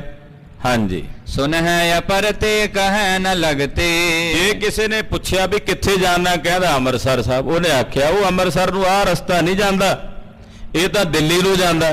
ਕਹਿੰਦਾ ਚਲੋ ਤੈਨੂੰ ਜ਼ਿਆਦਾ ਪਤਾ, ਮੈਨੂੰ ਪਤਾ, ਮੈਂ ਜਾ ਕੇ ਆਇਆ ਪਹਿਲਾਂ, ਤੂੰ ਮੈਨੂੰ ਦੱਸਦਾ। ਉਹ ਆਖੇ ਨਹੀਂ ਲੱਗਦਾ ਕਿਸੇ ਦੇ, ਤੁਰਿਆ ਦਿੱਲੀ ਨੂੰ ਹੀ ਜਾਂਦਾ, ਮੂੰਹ ਤਾੜਾ ਹੋ ਕੇ। ਰਸਤੇ 'ਚ ਬਥੇਰਿਆਂ ਨੇ ਅਕਲ ਦਿੱਤੀ, ਉਹ ਸੱਜਣਾ ਤੂੰ ਤਾਂ ਦਿੱਲੀ ਨੂੰ ਤੁਰਿਆ ਜਾਣਾ, ਜਾਣਾ ਅੰਮ੍ਰਿਤਸਰ ਸਾਹਿਬ ਨੂੰ। ਕਹਿੰਦਾ ਨਾ ਮੈਨੂੰ ਪਤਾ, ਮੈਂ ਜਾਣਦਾ, ਮੈਂ ਕੋਈ ਪਹਿਲੀ ਵਾਰੀ ਚੱਲਿਆ, ਮੈਂ ਪਹਿਲਾਂ ਵੀ ਜਾ ਕੇ ਆਇਆ ਹੋਇਆ। ਉਹ ਮੰਨਦਾ ਨਹੀਂ ਕਿਸੇ, ਇਹਨੂੰ ਕਹਿੰਦੇ ਨੇ ਗਿਆਨ ਬੱਧ। ਇਹੋ ਜਿਹੇ ਜੀਵ ਹੁੰਦੇ ਗਿਆਨ ਬੱਧ, ਉਹ ਪਹੁੰਚਦੇ ਹੀ ਨਹੀਂ ਕਦੇ ਕਿਤੇ, ਟਿਕਾਣੇ ਲੱਗਦੇ ਹੀ ਨਹੀਂ, ਕਿਉਂਕਿ ਉਲਟਾ ਹੀ ਤੁਰਨਾ, ਉਹਨਾਂ ਨੇ ਪੁੱਠਾ ਹੀ ਤੁਰਨਾ ਹੁੰਦਾ। ਕਿਵੇਂ ਪਹੁੰਚਣਗੇ ਟਿਕਾਣੇ? ਇਹ ਉਦਾਹਰਣ ਦੇ ਕੇ ਮਹਾਰਾਜ ਜੀ ਸਾਨੂੰ ਸਮਝਾ ਰਹੇ ਨੇ। ਔਰ ਹੰਕਾਰ ਕੇ ਮੈਂ ਮੰਗ ਜਾਨੋ। ਉਹਦੇ ਅੰਦਰ ਇਹ ਹੰਕਾਰ ਹੁੰਦਾ ਵੀ ਮੈਂ ਜਾਣਦਾ ਰਸਤਾ, ਮੈਨੂੰ ਪਤਾ ਹੈ, ਮੈਂ ਗਿਆ ਹੋਇਆ ਪਹਿਲਾਂ, ਕੋਈ ਪਹਿਲੀ ਵਾਰੀ ਥੋੜੀ ਚੱਲਿਆ। ਉਹ ਇਦਾਂ ਹੰਕਾਰ ਦੇ ਵਿੱਚ ਹੀ ਭਟਕਦੇ ਰਹਿੰਦੇ ਨੇ। ਭਰਮ ਭਇਓਰ ਨਹੀਂ ਪਛਾਨੋ। ਉਹਨਾਂ ਦੇ ਅੰਦਰ ਭਰਮ ਪੈ ਜਾਂਦਾ ਹੈ, ਔਰ ਉਹ ਪਛਾਣ ਨਹੀਂ ਸਕਦੇ। ਹੁੰਦਾ ਭਰਮ ਹੈ, ਪਰ ਉਹਨੂੰ ਹੀ ਉਹ ਸੱਚ ਸਮਝ ਲੈਂਦੇ। ਕਹਿੰਦੇ ਰਸਤਾ ਤਾਂ ਇਹ ਵੀ ਇਹੋ ਜਿਹਾ ਹੀ ਹੈ, ਉਧਰ ਵੀ ਇਦਾਂ ਦਾ ਹੀ ਰਾਹ ਜਾ ਰਿਹਾ ਹੈ, ਅੰਮ੍ਰਿਤਸਰ ਸਾਹਿਬ ਨੂੰ ਵੀ, ਦਿੱਲੀ ਨੂੰ ਵੀ ਉਦਾਂ ਦੀ ਸੜਕ ਤਾਂ ਉਦਾਂ ਦੀ ਹੈ। ਕਹਿੰਦੇ ਉਹਦੇ ਅੰਦਰ ਉਹ ਭਰਮ ਜਿਹੜਾ ਪਿਆ ਹੋਇਆ, ਉਹਨੂੰ ਉਹ ਜਾਣਦਾ ਹੀ ਨਹੀਂ ਹੈ, ਤੇ ਉਲਟਾ ਹੀ ਤੁਰਿਆ ਚਲਿਆ ਜਾਂਦਾ। ਉਹਨੂੰ ਕਹਿੰਦੇ ਨੇ ਗਿਆਨ ਬੱਧ। ਅਗਿਆਨੀ ਦਾ ਵੀ ਭਲਾ ਹੋ ਜਾਏਗਾ, ਉਹਨੇ ਗੁਰਬਾਣੀ ਪੜ੍ਹਨੀ ਸੁਣਨੀ, ਤੇ ਜਿਹੜਾ ਜਗਿਆਸੂ ਹੈ ਉਹਦਾ ਵੀ ਭਲਾ ਹੋ ਜਾਣਾ, ਜਿਹੜਾ ਗਿਆਨਵਾਨ ਹੈ ਉਹਦਾ ਵੀ ਭਲਾ ਹੋ ਜਾਣਾ। ਪਰ ਜਿਹਨੂੰ ਗਿਆਨੀ ਹੋਣ ਦਾ ਭਰਮ ਪੈ ਗਿਆ, ਪਾਤਸ਼ਾਹ ਕਹਿੰਦੇ ਉਹਦਾ ਭਲਾ ਨਹੀਂ ਹੋਣਾ, ਕਿਉਂਕਿ ਉਹਨੂੰ ਭਰਮ ਪੈ ਗਿਆ। ਉਹ ਮੰਨਦਾ ਵੀ ਨਹੀਂ ਨਾ ਕਿਸੇ ਦੀ। ਜੇ ਕੋਈ ਕਹੇ ਵੀ ਇਹ ਰਸਤਾ ਮਾੜਾ, ਤੇ ਇਹ ਰਸਤਾ ਨਹੀਂ ਭਾਈ ਅੰਮ੍ਰਿਤਸਰ ਸਾਹਿਬ ਨੂੰ ਜਾਂਦਾ, ਉਹਨੇ ਮੰਨਣਾ ਹੀ ਨਹੀਂ ਹੈ। ਜਿਹਨੇ ਮੰਨਣਾ ਹੀ ਨਹੀਂ, ਉਹ ਕਦੇ ਵੀ ਧਰਮ ਦਾ ਪੰਥ ਹੀ ਨਹੀਂ ਬਣ ਸਕਦਾ। ਧਰਮ ਉਹਨਾਂ ਲੋਕਾਂ ਵਾਸਤੇ ਹੈ ਜਿਨ੍ਹਾਂ ਦੇ ਅੰਦਰ ਮੰਨਣ ਦੀ ਬਿਰਤੀ ਹੈ। ਪਰਮੇਸ਼ਰ ਉਹਨਾਂ ਵਾਸਤੇ ਹੈ ਜਿਹੜੇ ਮੰਨਦੇ ਹੈ। ਜਿਨ੍ਹਾਂ ਅੰਦਰ ਮੰਨਣ ਦੀ ਬਿਰਤੀ ਨਹੀਂ, ਉਹਨਾਂ ਵਾਸਤੇ ਰੱਬ ਸਾਹਮਣੇ ਵੀ ਖੜਾ ਹੋਵੇ ਤਾਂ ਨਹੀਂ ਮੰਨਣਗੇ। ਅਸੀਂ ਨਹੀਂ ਜਾਣਦੇ ਵੀ ਇਹ ਰੱਬ ਹੈ। ਇਸ ਕਰਕੇ ਗੁਰੂ ਬਾਬਾ ਜੀ ਨੇ ਕਿਹਾ ਮੰਨੇ ਕੀ ਗਤ ਕਹੀ ਨਾ ਜਾਏ। ਮੰਨਣ ਵਾਲਿਆਂ ਦੀ ਖੇਡ ਕਿਆ ਕਹੀਏ, ਕੀ ਬਿਆਨ ਕਰੀਏ ਜਿਹੜੇ ਮੰਨਦੇ ਐ ਉਹਨਾਂ ਬਾਬਤ ਕੀ ਕਹੀਏ। ਕੀ ਨਹੀਂ ਮਿਲ ਜਾਂਦਾ ਉਹਨਾਂ ਨੂੰ ਮੰਨਣ ਦੀਆਂ 4 ਪੌੜੀਆਂ ਵੀ ਜਿਹੜੇ ਮੰਨਦੇ ਆ ਉਹਨਾਂ ਨੂੰ ਕੀ ਨਹੀਂ ਮਿਲ ਜਾਂਦਾ। ਮੰਨੇ ਕੀ ਗਤ ਕਹੀ ਨਾ ਜਾਏ, ਜੇ ਕੋ ਕਹੇ ਪਿਛੈ ਪਛਤਾਏ। ਮੰਨੈ ਸੁਰਤ, ਸੁਰਤੀ ਮੰਨਣ ਨਾਲ ਆਉਂਦੀ ਹੈ, ਬੁੱਧੀ ਸੁਰਤ। ਇਹ ਸਾਰਾ ਕੁਝ ਮੰਨਣ ਦੀ ਖੇਡ ਦੇ ਉੱਤੇ ਨਿਰਭਰ ਹੈ ਧਰਮ। ਜਗਿਆਸੂ ਵੀ ਮੰਨ ਲੈਂਦਾ, ਜਿਹੜਾ ਅਗਿਆਨੀ ਵੀ ਮੰਨ ਲੇ ਵੀ ਮੈਂ ਨਹੀਂ ਜਾਣਦਾ ਜੀ, ਮੈਂ ਹਾਇਆ ਹਾਂ, ਜੋ ਤੁਸੀਂ ਕਹਿੰਦੇ ਹੋ ਸਹੀ ਹੈ। ਗਿਆਨਵਾਨ ਤਾਂ ਮੰਨੇਗਾ ਹੀ, ਉਹਨੂੰ ਪਤਾ ਹੈ ਵੀ ਇਹ ਜੋ ਗੱਲ ਹੋ ਰਹੀ ਹੈ ਸਹੀ ਹੈ। ਪਰ ਜਿਹਨੂੰ ਗਿਆਨ ਹੋਣ ਦਾ ਭਰਮ ਹੈ ਉਹ ਨਹੀਂ ਮੰਨਦਾ। ਪਾਤਸ਼ਾਹ ਕਹਿੰਦੇ ਇਦਾਂ ਦੇ ਲੋਕ ਜਿਹੜੇ ਬਾਣੀ ਵੀ ਪੜ੍ਹਦੇ ਆ ਨਾ, ਜਿਹਨੂੰ ਇਹ ਭਰਮ ਹੈ ਵੀ ਮੈਂ ਗਿਆਨੀ ਆ, ਬਾਣੀ ਵੀ ਉਹਦਾ ਕਿਵੇਂ ਕਲਿਆਣ ਕਰੇਗੀ ਜੇ ਉਹਨੇ ਮੰਨਣਾ ਹੀ ਨਹੀਂ ਗੁਰਬਾਣੀ 'ਚ ਲਿਖੇ ਹੋਏ ਬਚਨਾਂ ਨੂੰ। ਉਹਨੇ ਮੰਨਣਾ ਹੀ ਨਹੀਂ ਤੇ ਉਹਦਾ ਭਲਾ ਕਿਵੇਂ ਹੋਵੇਗਾ। ਸ਼ੀਸ਼ਾ ਕੀ ਕਰੇਗਾ ਜੇ ਅੱਖਾਂ ਹੀ ਨਹੀਂ ਹਨ। ਹਾਂਜੀ, ਤਿਮ ਸੰਤਨ ਤੇ ਪੁੱਛਤ ਨਹੀਂ। ਉਹ ਕਿਸੇ ਮਹਾਂਪੁਰਖ ਕੋਲੋਂ, ਕਿਸੇ ਮਹਾਤਮਾ ਕੋਲੋਂ, ਕਿਸੇ ਸੰਤ ਕੋਲੋਂ ਨਹੀਂ ਪੁੱਛਦਾ। ਮੈਂ ਸਭ ਪਠਿਓ ਲਖੈ ਮਨ ਮਾਹੀ। ਉਹ ਕਹਿੰਦਾ ਮੈਂ ਪੜਿਆ ਹੋਇਆ ਜੀ ਸਾਰਾ ਕੁਝ। ਇਸ ਕਰਕੇ ਜਿਤਨੇ ਗ੍ਰੰਥ ਨੇ ਪੁਰਾਤਨ ਸਮਿਆਂ ਤੋਂ ਹੀ ਉਸਤਾਦਾਂ ਕੋਲ ਬਹਿ ਕੇ ਪੜ੍ਹਨ ਦੀ ਮਰਿਆਦਾ ਹੈ। ਆਪਣੇ ਆਪ ਕੋਈ ਪੜ੍ਹ ਲੇ ਉਹਨੇ ਭਰਮ 'ਚ ਹੀ ਪੈ ਜਾਣਾ। ਅੱਜ ਕੱਲ੍ਹ ਜਿਹੜੇ ਦਸਮ ਗ੍ਰੰਥ ਸਾਹਿਬ ਤੇ ਭਰਮ ਕਰਦੇ ਨੇ, ਕਿੰਤੂ ਆਪਣੇ ਆਪ ਪੜ੍ਹਿਆ ਤਾਂ ਭਰਮ ਕਰਦੇ।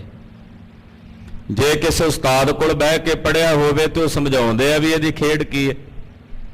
ਉਹ ਸ਼ੰਕਾ ਕਰਦੇ ਇਸ ਕਰਕੇ ਨੇ, ਕਹਿੰਦੇ ਫਿਰ ਉਹ ਮੰਨਦੇ ਨਹੀਂ ਕਿਸੇ। ਕਹਿੰਦੇ ਸਾਨੂੰ ਅਸੀਂ ਪੜ੍ਹਿਆ ਜੀ, ਸਾਨੂੰ ਪਤਾ ਜੀ ਆਹ ਲਿਖਿਆ ਹੋਇਆ ਦਸਮ ਗ੍ਰੰਥ 'ਚ। ਉਹਨਾਂ ਨੂੰ ਕੋਈ ਨਹੀਂ ਮਨਾ ਸਕਦਾ, ਕਿਉਂਕਿ ਉਹਨਾਂ ਨੂੰ ਇਹ ਭਰਮ ਹੈ ਵੀ ਜੇ ਕਿਸੇ ਉਸਤਾਦ ਕੋਲੋਂ ਬਹਿ ਕੇ ਪੜ੍ਹਿਆ ਹੋਵੇ, ਸ਼ਾਗਿਰਦੀ ਕੀਤੀ ਹੋਵੇ, ਅਭਿਆਸ ਕੀਤਾ ਹੋਵੇ, ਫੇਰ ਹੀ ਸਮਝ ਪਵੇ ਨਾ। ਜਿਹੜੇ ਆ ਸੂਰਜ ਪ੍ਰਕਾਸ਼ ਤੇ ਕਿੰਤੂ ਪਰੰਤੂ ਕਰਦੇ, ਉਹ ਵੀ ਉਹੀ ਨੇ ਜਿਹੜੇ ਆਪ ਪੜ੍ਹ ਲੈਂਦੇ, ਉਸਤਾਦ ਕੋਲੋਂ ਬਹਿ ਕੇ ਨਹੀਂ ਪੜ੍ਹਦੇ। ਕਿਤਾਬਾਂ ਤਾਂ ਹਨ ਪਰ ਸਕੂਲ ਇਸੇ ਕਰਕੇ ਨੇ, ਅਧਿਆਪਕ ਇਸੇ ਕਰਕੇ ਨੇ ਵੀ ਉਹ ਪੜ੍ਹਾਉਂਦੇ ਆ ਉੱਥੇ, ਉਹ ਦੱਸਦੇ ਆ ਵੀ ਇਹਨਾਂ ਕਿਤਾਬਾਂ ਦਾ ਪੜ੍ਹਨ ਨੂੰ ਤਾਂ ਬੱਚੇ ਆਪ ਵੀ ਪੜ੍ਹ ਲੈਣਗੇ। ਕਿਉਂ ਲਾਉਂਦੇ ਆ ਵੱਡੇ ਵੱਡੇ ਲੈਕਚਰ, ਕਿਉਂ ਲੱਗਦੇ ਆ BA MA ਦੀਆਂ ਪੜ੍ਹਾਈਆਂ ਵਾਲੇ ਬੱਚੇ ਤਾਂ ਆਪ ਵੀ ਪੜ੍ਹ ਸਕਦੇ ਆ, ਕਿਤਾਬਾਂ ਕੋਲ ਨੇ ਉਹਨਾਂ ਦੇ।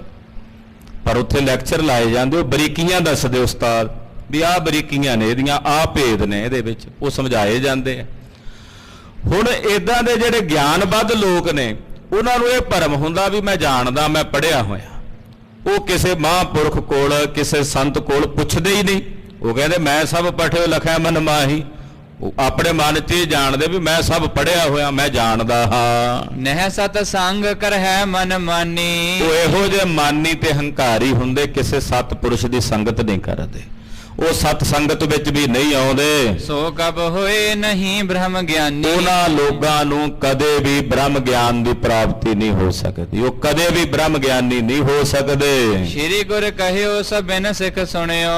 ਮਹਾਰਾਜ ਜੀ ਦੇ ਪਾਵਨ ਬਚਨ ਇਹਨਾਂ ਸਾਰੇ ਸਿੱਖਾਂ ਨੇ, ਭਾਈ ਕ੍ਰਿਸ਼ਨਾ ਝੰਜੂ ਜੀ ਨੇ, ਭਾਈ ਪ੍ਰੇਮਾ ਪੁਰੀ ਜੀ ਨੇ ਸੁਣੇ ਹਨ। ਸ਼ਰਧਾ ਧਰ ਨਮਰੀ ਹੋਏ ਮਨਿਓ। ਸ਼ਰਧਾ ਧਾਰਨ ਕਰਕੇ ਬਹੁਤ ਵਿਨਮਰ ਭਾਵ ਵਿੱਚ ਇਹਨਾਂ ਨੇ ਗੁਰੂ ਕੇ ਪਾਤਸ਼ਾਹ ਦੇ ਚਰਨਾਂ 'ਚ ਨਮਸਕਾਰ ਕੀਤੇ। ਤਿੰਗਣ ਮੱਧੋ ਦੋਏ ਦਿਖਾਣ। ਖਾਲਸਾ ਜੀ 2 ਗੁਰਸਿੱਖ ਸਨ, ਬਹੁਤ ਹੀ ਉੱਚੀ ਅਵਸਥਾ ਵਾਲੇ। ਇੱਕ ਦਾ ਨਾਮ ਸੀ ਭਾਈ ਤਿੰਗਣ ਤੇ ਦੂਜੇ ਦਾ ਨਾਮ ਸੀ ਭਾਈ ਮੱਧੂ। ਇਹ ਤਰਖਾਣ ਬਰਾਦਰੀ ਦੇ ਵਿੱਚ ਜਨਮੇ ਸੀ, ਲੱਕੜ ਦਾ ਕੰਮ ਕਰਦੇ ਸਨ। ਕਰਨ ਕਾਰ ਮਹਿ ਬਹੁਤ ਸੁਜਾਨ। ਜਿਹੜਾ ਇਹਨਾਂ ਦਾ ਕਿੱਤਾ ਸੀ, ਜਿਹੜੀ ਬਰਾਦਰੀ ਵਿੱਚ ਭਾਈਚਾਰੇ 'ਚ ਜਨਮੇ ਤਰਖਾਣਾਂ ਦੇ ਘਰਾਂ 'ਚ, ਉਹ ਲੱਕੜ ਦੀ ਕਿਰਤ ਕਰਦੇ। ਲੱਕੜ ਦੀਆਂ ਬਾਰੀਆਂ ਬਣਾਉਣੀਆਂ, ਦਰਵਾਜ਼ੇ ਬਣਾਉਣੇ, ਮੰਜੇ ਬਣਾਉਣੇ, ਪਲੰਘੇ ਬਣਾਉਣੇ, ਆਪਣੇ ਕੰਮ 'ਚ ਬਹੁਤ ਨਿਪੁੰਨ ਸੀ। ਪਿਤਾ ਪੁਰਖੀ ਧੰਦੇ ਜਿਹੜੇ ਕਿਸੇ ਦੇ ਹੁੰਦੇ ਨੇ, ਉਹ ਬੱਚੇ ਜਦੋਂ ਉਹਨਾਂ ਘਰਾਂ ਵਿੱਚ ਜਨਮ ਲੈਂਦੇ, ਉਹਨਾਂ ਨੂੰ ਸਿੱਖਣ ਦੀ ਵੀ ਨਹੀਂ ਲੋੜ ਪੈਂਦੀ। ਉਹ ਘਰ 'ਚ ਵੇਖਦੇ ਆ ਸੁਤੇ ਸਿੱਧੀ ਉਹਨਾਂ ਨੂੰ ਉਹ ਪਿਤਾ ਪੁਰਖੀ ਧੰਦਾ ਆਪਣੇ ਆਪ ਹੀ ਆ ਜਾਂਦਾ। ਇਹ ਪਰਮੇਸ਼ਰ ਦੀ ਖੇਡ ਹੀ ਹੈ। ਰਾਗੀ ਸਿੰਘਾਂ ਦੇ ਬੱਚਿਆਂ ਨੂੰ ਰਾਗੀ ਨਹੀਂ ਬਣਨਾ ਪੈਂਦਾ। ਉਹ ਘਰ ਵਿੱਚ ਜਦੋਂ ਮਾਹੌਲ ਉਹਨਾਂ ਨੂੰ ਰਾਗੀ ਕੀਰਤਨ ਵਾਲਾ ਮਿਲਦਾ, ਉਹ ਆਪਣੇ ਆਪ ਹੀ ਕੀਰਤਨ ਕਰਨਾ ਸਿੱਖ ਜਾਂਦੇ। ਇਦਾਂ ਲੁਹਾਰ ਦੇ ਬੱਚੇ ਨੂੰ ਕਿਤੇ ਜਾ ਕੇ ਲੋਹੇ ਦਾ ਕੰਮ ਸਿੱਖਣਾ ਨਹੀਂ ਪੈਂਦਾ, ਜੇ ਘਰ ਵਿੱਚ ਹੋ ਰਿਹਾ ਵੇਖਦੇ ਆਪਣੇ ਆਪ ਹੀ ਹੋ ਜਾਂਦਾ। ਤਰਖਾਣ ਦੇ ਬੱਚੇ ਜਿਹੜੇ ਲੱਕੜ ਦਾ ਕੰਮ ਕਰਦੇ ਉਹ ਆਪਣੇ ਘਰ ਵਿੱਚ ਵੇਖ ਲੈਂਦੇ, ਉਹ ਛੋਟੇ ਹੁੰਦੇ ਆ ਥੋੜੀ ਫੜ ਕੇ ਕਿੱਲ ਠੋਕਣੇ ਉਹਨਾਂ ਨੂੰ ਆ ਜਾਂਦੇ, ਕਿਉਂਕਿ ਘਰ ਦੇ ਵਿੱਚ ਉਹੋ ਜਿਹਾ ਮਾਹੌਲ ਉਹਨਾਂ ਨੂੰ ਮਿਲਦਾ ਹੈ। ਤੋ ਭਾਈ ਧਿੰਗਣ ਜੀ, ਭਾਈ ਮੱਧੂ ਜੀ, ਇਹ ਦੋਵੇਂ ਤਰਖਾਣ ਸਨ ਔਰ ਆਪਣੇ ਕੰਮ ਦੇ ਵਿੱਚ ਇਹਨਾਂ ਨੂੰ ਬਹੁਤ ਮਹਾਰਤ ਪ੍ਰਾਪਤ ਸੀ। ਰਹਿ ਗੁਰੂ ਹਰਗੋਬਿੰਦ ਤੀਰੈ। ਇਹ ਗੁਰੂ ਹਰਗੋਬਿੰਦ ਸਾਹਿਬ 6ਵੇਂ ਪਾਤਸ਼ਾਹ ਜੀ ਦੇ ਚਰਨਾਂ 'ਚ ਮਹਾਰਾਜ ਜੀ ਦੇ ਕੋਲ ਰਹਿੰਦੇ ਅੰਮ੍ਰਿਤਸਰ ਸਾਹਿਬ। ਨਿਤ ਲੰਗਰ ਕੀ ਲਕਰੀ ਚੀਰੈ। ਲੱਕੜ ਦਾ ਕੰਮ ਸੀ। ਇਹ ਕੀ ਕਰਦੇ, ਲੰਗਰਾਂ ਵਾਸਤੇ ਰੋਜ਼ ਲੱਕੜਾਂ ਜਿਹੜੀਆਂ ਚੀਰਨੀਆਂ, ਕਿਉਂਕਿ ਲੱਕੜ ਵੀ ਚੀਰਨ ਵਾਸਤੇ ਜੁਗਤੀ ਮੁਕਤੀ ਚਾਹੀਦੀ ਹੈ। ਵੱਡੀਆਂ ਵੱਡੇ ਮੁੱਢੀਆਂ ਚੀਰਨੀਆਂ, ਉਹ ਕਿਸ ਢੰਗ ਨਾਲ ਚੀਰਨੀਆਂ, ਕਿੱਥੇ ਚੋਟ ਮਾਰਨੀ ਤੇ ਚੀਰੀ ਜਾਏਗੀ, ਉਹ ਇਹਨਾਂ ਨੂੰ ਸਾਰੀ ਤਰੀਕਾ ਤਰਕੀਬ ਪਤਾ ਸੀ। ਇਹਨਾਂ ਨੇ ਲੰਗਰਾਂ ਵਾਸਤੇ ਲੱਕੜਾਂ ਚੀਰਨੀਆਂ। ਮੰਜੇ ਬਹੁਤ ਚੌਂਕੀਆਂ ਕਰੈ। ਫਿਰ ਗੁਰੂ ਘਰ ਵਾਸਤੇ ਮੰਜੇ ਬਣਾਉਣੇ। ਜੇ ਕੋਈ ਹੁਣ ਸੰਗਤ ਆਉਂਦੀ ਗੁਰੂ ਘਰ ਵਿੱਚ, ਜਦੋਂ ਮੰਜੇ ਬਣਦੇ, ਕਿਤੇ ਕੋਈ ਮੰਜੇ ਦਾ ਪਾਵਾ ਹਿੱਲ ਜਾਂਦਾ, ਕਿਤੇ ਚੂਲ ਹਿੱਲ ਜਾਂਦੀ, ਕਿਸੇ ਦੀ ਬਾਹੀ ਟੁੱਟ ਜਾਂਦੀ, ਜੇ 2-4 ਜ਼ਿਆਦਾ ਬਹਿ ਗਏ, ਕਿਤੇ ਸੇਰੂ ਟੁੱਟ ਗਿਆ ਮੰਜੀ ਦਾ, ਇਹਨਾਂ ਨੂੰ ਮੰਜੀਆਂ ਬਣਾਉਣੀਆਂ। ਫਿਰ ਸੰਗਤ ਦੇ ਬੈਠਣ ਵਾਸਤੇ ਪੀੜੀਆਂ ਲੱਕੜ ਦੀਆਂ, ਉਹ ਇਹਨਾਂ ਨੇ ਤਿਆਰ ਕਰਦੀਆਂ। ਸਤਿਗੁਰ ਕੀ ਕਰ ਮੈਂ ਸੋ ਧਰੈ। ਚੌਂਕੀਆਂ ਨਿੱਕੀਆਂ ਨਿੱਕੀਆਂ ਮਾਈਆਂ ਬੀਬੀਆਂ ਦੇ ਬੈਠਣ ਵਾਸਤੇ ਜਿਹੜੀਆਂ ਸੇਵਾਵਾਂ ਕਰਦੀਆਂ, ਭਾਂਡੇ ਮਾਂਜਣ ਦੀਆਂ, ਜਾਂ ਹੋਰ ਕਿਸੇ ਨੇ ਕੋਈ ਲੰਗਰ ਭਾਜੀ ਸਬਜ਼ੀ ਬਣਾਉਣੀ, ਉਹ ਨਿੱਕੀਆਂ ਨਿੱਕੀਆਂ ਲੱਕੜ ਦੀਆਂ ਚੌਂਕੀਆਂ ਹੁੰਦੀਆਂ, ਉਹ ਬਣਾ ਕੇ ਇਹਨਾਂ ਨੇ ਗੁਰੂ ਘਰ ਵਿੱਚ ਰੱਖਣੀਆਂ। ਅਪਰ ਸਿੱਖ ਕੇ ਕਾਰਜ ਹੋਏ। ਜੇ ਅੰਮ੍ਰਿਤਸਰ ਸ਼ਹਿਰ ਵਿੱਚ ਕਿਸੇ ਹੋਰ ਗੁਰਸਿੱਖ ਦੇ ਘਰ ਦੇ ਵਿੱਚ ਵੀ ਕੋਈ ਲੱਕੜ ਦਾ ਕੰਮ ਹੋਣਾ, ਕਿਤੇ ਕੋਈ ਦਰਵਾਜ਼ਾ ਲੱਗਣਾ, ਜਾਂ ਕਿਤੇ ਕੋਈ ਬਾਰੀ ਬਣਨੀ ਹੈ, ਜਾਂ ਕਿਸੇ ਸਿੱਖ ਦੇ ਘਰ ਕੋਈ ਮੰਜਾ ਬਣਾਉਣਾ, ਜਾਂ ਕੋਈ ਟੁੱਟਿਆ ਭੱਜਾ ਮੰਜਾ ਦੁਬਾਰਾ ਠੀਕ ਕਰਨਾ, ਉਹ ਜਿੰਨੇ ਵੀ ਕੰਮ ਹੁੰਦੇ ਕਰਕੇ ਪ੍ਰੇਮ ਬਣਾਵੈ ਸੋਏ। ਬੜੇ ਪ੍ਰੇਮ ਨਾਲ ਭਾਈ ਧਿੰਗਣ ਤੇ ਭਾਈ ਮੱਧੂ ਜੀ ਨੇ ਜਾਣਾ, ਜਾ ਕੇ ਸੇਵਾ ਕਰਨੀ। ਇਹ ਖਾਲਸਾ ਜੀ, ਇਹ ਉਹ ਸੇਵਾ ਹੈ ਜਿਹੜਾ ਕਿੱਤਾ ਤੁਸੀਂ ਕਰ ਰਹੇ ਹੋ, ਉਸ ਕਿੱਤੇ ਦਾ ਵੀ ਦਸਵੰਧ ਕੱਢਣਾ। ਆਖੋ ਸਤਿਨਾਮ ਸ੍ਰੀ ਵਾਹਿਗੁਰੂ। ਇੱਕ ਤਾਂ ਕਿੱਤਾ ਕਰਕੇ ਉਹ ਮਾਇਆ ਵਿੱਚੋਂ ਦਸਵੰਧ ਕੱਢਣਾ, ਪਰ ਜਿਹੜਾ ਕਿੱਤਾ ਕਰ ਰਹੇ ਹੋ, ਕਿੱਤਾ ਉਹਦੇ ਵਿੱਚੋਂ ਕੁਝ ਸਮਾਂ ਉਹ ਕਿੱਤੇ ਦੀ ਸੇਵਾ ਦੇ ਨਾਲ ਸਮਾਂ ਬਤੀਤ ਕਰਨਾ। ਮੰਨ ਲਓ ਕੋਈ ਰਾਜਗੀਰੀ ਦਾ ਕੰਮ ਕਰਦਾ ਮਿਸਤਰੀ ਹੈ, ਗੁਰੂ ਘਰ ਆ ਕੇ 2-4 ਘੰਟੇ ਕਿਤੇ ਕੋਈ ਸੇਵਾ ਚੱਲਦੀ ਹੈ ਮਿਸਤਰੀ ਦੀ, ਉਹ ਸੇਵਾ ਕਰ ਲੇ। ਕੋਈ ਰੰਗ ਰੋਗਨ ਦੀ ਸੇਵਾ ਕਰਨੀ ਜਾਣਦਾ, 2-4 ਘੰਟੇ ਉਹ ਸੇਵਾ ਕਰ ਲੇ। ਕੋਈ ਹਰ ਇੱਕ ਨੂੰ ਕੋਈ ਨਾ ਕੋਈ ਮਹਾਰਤ ਪ੍ਰਾਪਤ ਹੈ ਨਾ, ਤੇ ਗੁਰੂ ਘਰਾਂ ਵਿੱਚ ਸਰਬ ਥਾਵਾਂ ਤੇ ਕਿਤੇ ਨਾ ਕਿਤੇ ਕੋਈ ਸੇਵਾ ਚੱਲ ਰਹੀ ਹੈ। ਕੋਈ ਡਾਕਟਰੀ ਦਾ ਪੇਸ਼ਾ ਕਰਦਾ ਤਾਂ ਉਹ ਵੈਦਿਕ ਕਰ ਲਵੇ 2-4 ਘੰਟੇ ਸੇਵਾ ਨਿਮਿਤ। ਜੇ ਕੋਈ ਹੋਰ ਅਨੇਕ ਪ੍ਰਕਾਰ ਦੇ ਕਿੱਤੇ ਨੇ ਜਿਨ੍ਹਾਂ ਵਿੱਚ ਸਾਰੇ ਹੀ ਕਿਸੇ ਨਾ ਕਿਸੇ ਪ੍ਰਕਾਰ ਨਾਲ, ਤਾਂ ਗੁਰੂ ਘਰ ਵਿੱਚ ਉਹ ਸਾਰੀਆਂ ਸੇਵਾਵਾਂ ਹੁੰਦੀਆਂ, ਕਰ ਸਕਦੇ ਆ ਨਾ। ਇਹ ਸਾਡੇ ਕਿੱਤੇ ਦਾ ਦਸਵੰਧ ਹੈ। ਉਹਦੇ ਨਾਲ ਕੀ ਹੋਵੇਗਾ ਕਿ ਗੁਰੂ ਘਰਾਂ ਦੇ ਵਿੱਚ ਜੇ ਗੁਰਸਿੱਖ ਆ ਕੇ ਸਾਰੇ ਕੰਮਕਾਰ ਕਰਨਗੇ ਸੇਵਾ ਭਾਵਨਾ ਦੇ ਨਾਲ, ਤੇ ਜਿਹੜੇ ਅਨਮਤੀਏ ਕੋਈ ਤਮਾਕੂ ਖਾਣ ਵਾਲੇ ਦੂਜੇ ਤੀਜੇ ਮਜਬੂਰੀ ਵਸ ਲਾਣੇ ਪੈਂਦੇ, ਉਹ ਨਾ ਲਾਣੇ ਪੈਣ। ਗੁਰਸਿੱਖ ਪੁਰਾਤਨ ਤਖਤ ਸ੍ਰੀ ਹਜ਼ੂਰ ਸਾਹਿਬ ਜਿਹੜੀ ਅੰਦਰ ਦੀ ਜਿੰਨੀ ਸੇਵਾ ਹੈ, ਉਹ ਸਾਰੀ ਸੇਵਾ ਜਿਹੜੀ ਆ ਉਹ ਗੁਰਸਿੱਖ ਮਿਸਤਰੀਆਂ ਦੇ ਕੋਲੋਂ ਹੀ, ਉਹਨਾਂ ਦੁਆਰਾ ਹੀ ਹੋਈ। ਵੀ ਕੋਈ ਅਨਮਤੀਆ ਜਿਹੜਾ ਕੋਈ ਮਾੜੀ ਭੈੜੀ ਚੀਜ਼ ਦਾ ਸੇਵਨ ਕਰਦਾ, ਉਹ ਅੰਦਰ ਚੜ੍ਹੀ ਨਾ ਸੇਵਾ ਕਰਨ ਵਾਸਤੇ, ਆਪਣੇ ਹੱਥੀ ਸੇਵਾ ਕਰਨ। ਇਹ ਭਾਵਨਾ ਹੈ ਗੁਰਸਿੱਖਾਂ ਦੀ। ਗੁਰੂ ਦਰਬਾਰਾਂ 'ਚ ਆਪਣੇ ਜਿਹੜੇ ਕਿੱਤੇ ਦੀ, ਉਹਦੀ ਮਹਾਰਾਜ ਜੀ ਨੇ ਬਖਸ਼ਿਆ ਸਤਿਗੁਰਾਂ ਨੇ ਉਹ ਹੁਨਰ ਗੁਰੂ ਚਰਨਾਂ 'ਚ ਭੇਟ ਕਰਨਾ। ਮਹਾਰਾਜ ਤੁਹਾਡਾ ਬਖਸ਼ਿਆ, ਤੁਹਾਡੇ ਚਰਨਾਂ ਵਿੱਚ ਅਰਪਣ ਕਰ ਰਿਹਾ। ਤੋ ਇਹ ਭਾਵਨਾ ਹੋਣੀ ਚਾਹੀਦੀ। ਭਾਈ ਧਿੰਗਣ ਮੱਧੂ ਜੀ ਇਦਾਂ ਹੀ ਕਰਦੇ, ਇਹਦੀ ਮਾਇਆ ਨਹੀਂ ਸੀ ਲੈਂਦੇ ਉਹ। ਤੇ ਵੱਧ ਦਾ ਜਿਹੜਾ ਇਹ ਸੇਵਾ ਜਿਹੜੀ ਗੁਰੂ ਘਰ ਦੇ ਵਿੱਚ ਜਾਂ ਗੁਰਸਿੱਖਾਂ ਦੇ ਘਰ ਵਿੱਚ ਜਾ ਕੇ ਕਰਨੀ, ਕਥਾ ਕੀਰਤਨ ਸ਼ਬਦ ਉਚਾਰ। ਔਰ ਕਥਾ ਤੇ ਕੀਰਤਨ ਸੁਣਨਾ ਤੇ ਕਰਨਾ ਵੀ ਇਹਨਾਂ ਨੇ, ਤੇ ਸ਼ਬਦ ਦਾ ਉਚਾਰਨ ਕਰਨਾ। ਸੁਨੈ ਪ੍ਰੇਮ ਤੇ ਕਾਜ ਵਿਸਾਰ। ਜਿੱਥੇ ਕਥਾ ਹੋਣੀ ਕੀਰਤਨ ਹੋਣਾ, ਦੋਨਾਂ ਨੇ ਬਹਿ ਜਾਣਾ। ਘੰਟਿਆਂ ਬੱਧੀ ਫਿਰ ਕੀਰਤਨ ਹੀ ਸੁਣੀ ਜਾਣਾ, ਕਥਾ ਹੀ ਸੁਣੀ ਜਾਣੀ। ਪਾਛਲ ਰਾਤ ਹੋਏ ਸਵਧਾਨ। ਫਿਰ ਪਿਛਲੀ ਰਾਤ ਯਾਨੀ ਕਿ ਪਿਛਲੇ ਪਹਿਰ ਅੰਮ੍ਰਿਤ ਵੇਲੇ ਉੱਠ ਕੇ ਸਾਵਧਾਨ ਹੋ ਜਾਂਦੇ ਦੋਵੇਂ, ਭਾਈ ਧਿੰਗਣ ਤੇ ਭਾਈ ਮੱਦੂ ਜੀ ਤਿਆਰ ਬਰ ਤਿਆਰ ਹੋ ਜਾਂਦੇ ਪੂਰਬ ਆਪ ਕਰੈ ਇਸ਼ਨਾਨ।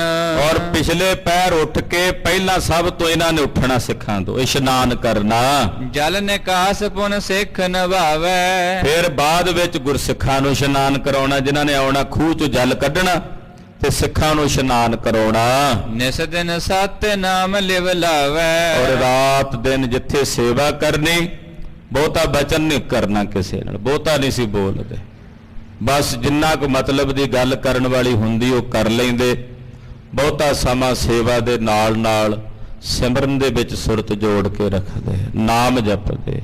ਸਤਿਨਾਮ ਵਾਹਿਗੁਰੂ, ਸਤਿਨਾਮ ਵਾਹਿਗੁਰੂ, ਸਤਿਨਾਮ ਵਾਹਿਗੁਰੂ, ਸਤਿਨਾਮ ਵਾਹਿਗੁਰੂ, ਸਤਿਨਾਮ ਵਾਹਿਗੁਰੂ, ਸਤਿਨਾਮ ਵਾਹਿਗੁਰੂ, ਸਤਿਨਾਮ ਵਾਹਿਗੁਰੂ, ਸਤਿਨਾਮ ਵਾਹਿਗੁਰੂ।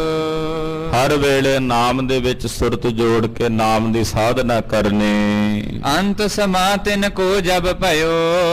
ਜਦੋਂ ਇਹਨਾਂ ਦੇ ਤਨ ਦਾ ਅੰਤਮ ਸਮਾਂ ਆ ਗਿਆ, ਆਉਣਾ ਹੈ ਸਭ ਦੇ ਸਰੀਰਾਂ ਤੇ ਆਉਣਾ ਭਾਈ। ਜੋ ਉਪਜਿਓ ਸੋ ਬਿਨਸ ਹੈ, ਪਰੋ ਆਜ ਕੈ ਕਾਲ। ਇਹ ਤਾਂ ਸੱਚ ਹੈ, ਜਿਹਨੇ ਉਪਜਣਾ ਹੈ ਉਹਨੇ ਬਿਨਸਣਾ ਵੀ ਹੈ, ਜਿਹੜਾ ਜਨਮਿਆ ਉਹਨੇ ਮਰਨਾ ਵੀ ਹੈ। ਸਭ ਦੇ ਤਨ ਤੇ ਆਉਣਾ, ਸਭ ਨਾ ਮਰਨਾ ਆਇਆ ਵਿਛੋੜਾ ਸਭਨਾ। ਸਭ ਦੇ ਤਨ ਤੇ ਆਉਣਾ ਮਰਨਾ ਭਾਈ। ਇਸ ਕਰਕੇ ਇਹਨਾਂ ਦੇ ਤਨ ਤੇ ਵੀ ਆਇਆ ਮੌਤ ਦਾ ਸਮਾਂ। ਹਾਂਜੀ, ਪ੍ਰਥਮ ਇਸ਼ਨਾਨ ਸੁਦਾਸਰ ਕੀਓ। ਜਿਸ ਦਿਨ ਮੌਤ ਦਾ ਸਮਾਂ ਆਉਣਾ ਸੀ, ਮਹਾਂਪੁਰਖ ਸਨ, ਸਾਧਕ ਸਨ, ਜਾਣ ਗਏ ਇਹ ਤਨ ਤਿਆਗਣਾ ਕੁਝ ਸਮੇਂ ਬਾਅਦ। ਦੋਵੇਂ ਜਣੇ ਬੜੀਆਂ ਗੁਰਮੁਖ ਰੂਹਾਂ ਜਾ ਕੇ ਅੰਮ੍ਰਿਤਸਰ ਸਰੋਵਰ 'ਚ ਇਸ਼ਨਾਨ ਕੀਤਾ। ਸੁਦਾਸਰ ਸ੍ਰੀ ਅੰਮ੍ਰਿਤਸਰ ਸਰੋਵਰ 'ਚ ਇਸ਼ਨਾਨ ਕੀਤਾ। ਜਿਤਕ ਪਦਾਰਥ ਨਿਕਟ ਨਿਹਾਰੇ। ਦੋਵੇਂ ਗ੍ਰਸਤੀ ਨਹੀਂ ਸਨ, ਵਿਅੰਗਮ ਸੀ, ਸੇਵਾ ਕਰਦੇ ਸੀ ਗੁਰੂ ਘਰ 'ਚ ਹੀ ਰਹਿ ਕੇ।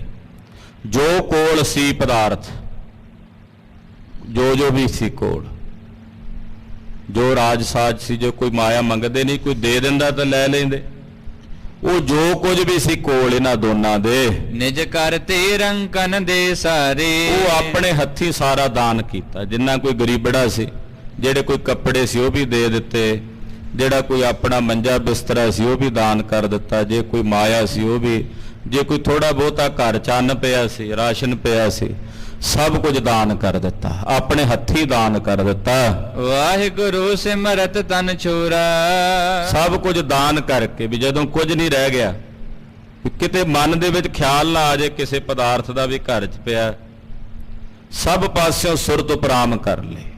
ਮਨ ਉਪਰਾਮ ਕਰਕੇ ਵਾਹਿਗੁਰੂ ਵਾਹਿਗੁਰੂ ਵਾਹਿਗੁਰੂ ਕਰਦਿਆਂ ਦੋਨਾਂ ਗੁਰਸਿੱਖਾਂ ਨੇ ਇਕੱਠਿਆਂ ਹੀ ਆਪਣੇ ਪੰਜ ਭੌਤਿਕ ਤਨ ਦਾ ਤਿਆਗ ਕੀਤਾ। ਗੁਰ ਬਿਨ ਕਰਿਓ ਨਾ ਮਨ ਕਿਸੇ ਹੋਰ। ਸਤਿਗੁਰੂ ਜੀ ਤੋਂ ਬਿਨਾ ਆਪਣੇ ਮਨ ਨੂੰ ਕਿਸੇ ਹੋਰ ਪਾਸੇ ਜਾਣ ਹੀ ਨਹੀਂ ਦਿੱਤਾ। ਮਨ ਕੇਵਲ ਧੰਨ ਗੁਰੂ ਹਰਗੋਬਿੰਦ ਸਾਹਿਬ ਦੇ ਚਰਨਾਂ ਨਾਲ ਜੋੜ ਕੇ ਰੱਖਿਆ, ਔਰ ਸੁਰਤ ਵਿੱਚ ਗੁਰਦੇਵ ਦੇ ਚਰਨ ਵਸਾ ਕੇ ਵਾਹਿਗੁਰੂ ਵਾਹਿਗੁਰੂ ਕਹਿੰਦਿਆਂ ਸਰੀਰ ਤਿਆਗਿਆ। ਸਿੱਖ ਚਿਖਾ ਪਰ ਜਬ ਲੈ ਗਏ।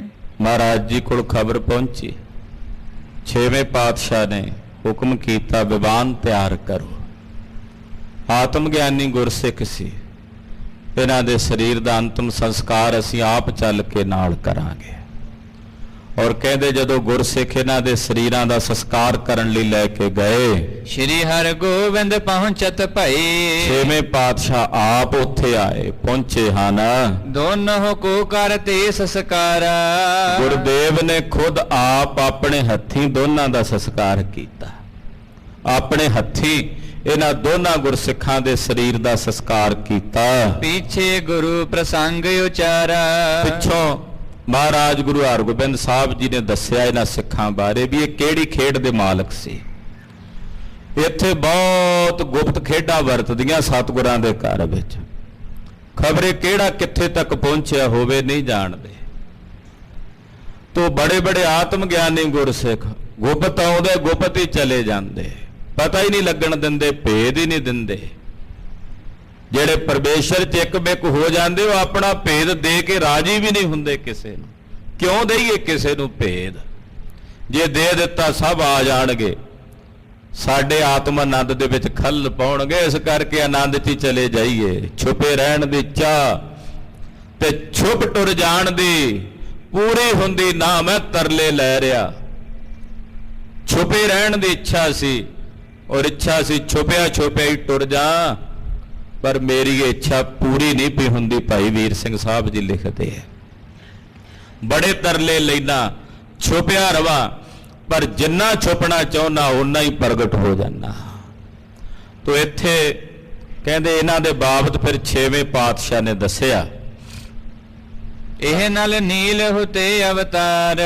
ਪਾਤਸ਼ਾਹ ਨੇ ਆਖਿਆ ਭਾਈ ਸਿੱਖੋ, ਨਲ ਤੇ ਨੀਲ ਨਾਮ ਦੇ ਦੋ ਦੇਵਤੇ ਨੇ, ਇਹ ਉਹਨਾਂ ਦਾ ਅਵਤਾਰ ਸੀ। ਦੋਵੇਂ ਗੁਰਸਿੱਖ ਨਲ ਤੇ ਨੀਲ ਉਹਨਾਂ ਦਾ ਅਵਤਾਰ ਸੀ। ਕਿਉਂ ਲਿਆ ਇਹਨਾਂ ਨੇ ਅਵਤਾਰ ਉਹ ਵੀ ਦੱਸਦੇ ਨੇ। ਕਰੀ ਬਿਨੈ ਇਨਹੁ ਇੱਕ ਬਾਰ। ਇਹਨਾਂ ਨੇ ਇੱਕ ਵਾਰ ਬੇਨਤੀ ਕੀਤੀ ਮਹਾਰਾਜ ਜੀ ਨੂੰ ਗੁਰੂ ਘਰ ਵਿੱਚ, ਹਮਕੋ ਭਗਤ ਦੇ ਬ੍ਰਹਮ ਗਿਆਨ। ਕਿ ਅਸੀਂ ਜਨਮ ਲਈਏ, ਸਰੀਰ ਧਾਰੀਏ ਤੇ ਗੁਰੂ ਘਰ ਵਿੱਚ ਆ ਕੇ ਭਗਤੀ ਕਰਕੇ ਬ੍ਰਹਮ ਗਿਆਨ ਨੂੰ ਪ੍ਰਾਪਤ ਕਰੀਏ। ਭਗਤੀ ਚੋਂ ਗਿਆਨ ਮਿਲੇ, ਕੱਲਾ ਖੁਸ਼ ਗਿਆਨ ਨਹੀਂ ਚਾਹੀਦਾ। ਭਗਤੀ ਲਵਰੇਜ਼ ਗਿਆਨ ਹੋਵੇ, ਜਿਹਦੇ ਚ ਰਸ ਹੋਵੇ, ਆਨੰਦ ਹੋਵੇ। ਹਾਂਜੀ, ਹੋਵਹਿ ਲੀਨ ਆਨੰਦ ਮਹਾਨ। ਔਰ ਆਨੰਦ ਵਿੱਚ ਅਸੀਂ ਲੀਨ ਹੋਈਏ ਭਗਤੀ ਕਰਦਿਆਂ। ਤਬ ਹਮ ਨੇ ਉਚਰਿਓ ਤਿਸ ਕਾਲ। ਮਹਾਰਾਜ ਜੀ ਕਹਿੰਦੇ ਫਿਰ ਅਸੀਂ ਇਹਨਾਂ ਨੂੰ ਕਿਹਾ ਸੀ, ਬਚਨ ਕਹੇ ਸਨ, ਪੂਰ ਕਾਮਨਾ ਕਰਹਿ ਨਿਹਾਲ। ਕਿ ਤੁਹਾਡੀ ਕਾਮਨਾ ਪੂਰੀ ਹੋਵੇਗੀ, ਨਿਹਾਲ ਹੋਵੋਗੇ ਤੁਸੀਂ। ਅਬ ਸਤਿਗੁਰ ਕੇ ਸ਼ਬਦ ਕਮਾਏ। ਫਿਰ ਇਹ ਜਨਮ ਲੈ ਕੇ ਆਏ, ਕਿਰਤ ਵੀ ਕੀਤੀ, ਭਜਨ ਕੀਤਾ, ਭਗਤੀ ਕੀਤੀ ਗੁਰੂ ਘਰ ਵਿੱਚ ਰਹਿ ਕੇ। ਇਹ ਸੇਵਾ ਬੜੀ ਵੱਡੀ ਭਗਤੀ ਹੈ, ਗੁਰੂ ਘਰ ਦੀ ਸੇਵਾ। ਔਰ ਸਤਿਗੁਰਾਂ ਦੇ ਸ਼ਬਦ ਦੀ ਇਹਨਾਂ ਨੇ ਕਮਾਈ ਕੀਤੀ। ਬ੍ਰਹਮ ਗਿਆਨ ਪੇ ਨਹੀਂ ਲਖਾਏ। ਇਹ ਬ੍ਰਹਮ ਗਿਆਨੀ ਸਿੱਖ ਸੀ ਦੋਵੇਂ, ਭਾਈ ਧਿੰਗਣ ਤੇ ਭਾਈ ਮੱਧੂ, ਪਰ ਇਹਨਾਂ ਨੇ ਕਦੇ ਆਪਣੀ ਅਵਸਥਾ ਨੂੰ ਜਣਾਇਆ ਹੀ ਨਹੀਂ ਕਿ ਅਸੀਂ ਬ੍ਰਹਮ ਗਿਆਨੀ ਹਾਂ। ਇਹਨੂੰ ਕਿਹਾ ਰੱਖ ਗਰੀਬੀ ਵੇਸ, ਰੱਖ ਗਰੀਬੀ ਵੇਸ। ਬੀਜ ਬੀਜਦਾ ਨਾ ਜ਼ਿਮੀਂਦਾਰ, ਜਦੋਂ ਫਸਲ ਉਗਦੀ ਆਲੇ ਦੁਆਲੇ ਵਾੜ ਲਾ ਲੈਂਦਾ ਰਾਖੀ ਲਈ। ਕਹਿੰਦੇ ਆ ਜਿਹੜਾ ਗਰੀਬੀ ਵੇਸ, ਨਿਮਾਣੇ ਬਣ ਕੇ ਰਹਿਣਾ, ਮੈਨੂੰ ਤਾਂ ਪਤਾ ਹੀ ਨਹੀਂ ਜੀ ਕੁਝ। ਕਹਿੰਦੇ ਇਹ ਹੈ ਉਹ ਗਰੀਬੀ ਦਾ ਵੇਸ, ਵੀ ਬ੍ਰਹਮ ਗਿਆਨ ਦੀ ਖੇਡ ਤੱਕ ਪਹੁੰਚੇ ਦੋਵੇਂ, ਪਰ ਦੱਸਿਆ ਹੀ ਨਹੀਂ ਕਦੇ ਕਿਸੇ ਨੂੰ, ਪ੍ਰਗਟ ਹੀ ਨਹੀਂ ਹੋਣ ਦਿੱਤਾ ਆਪਣਾ ਆਪ।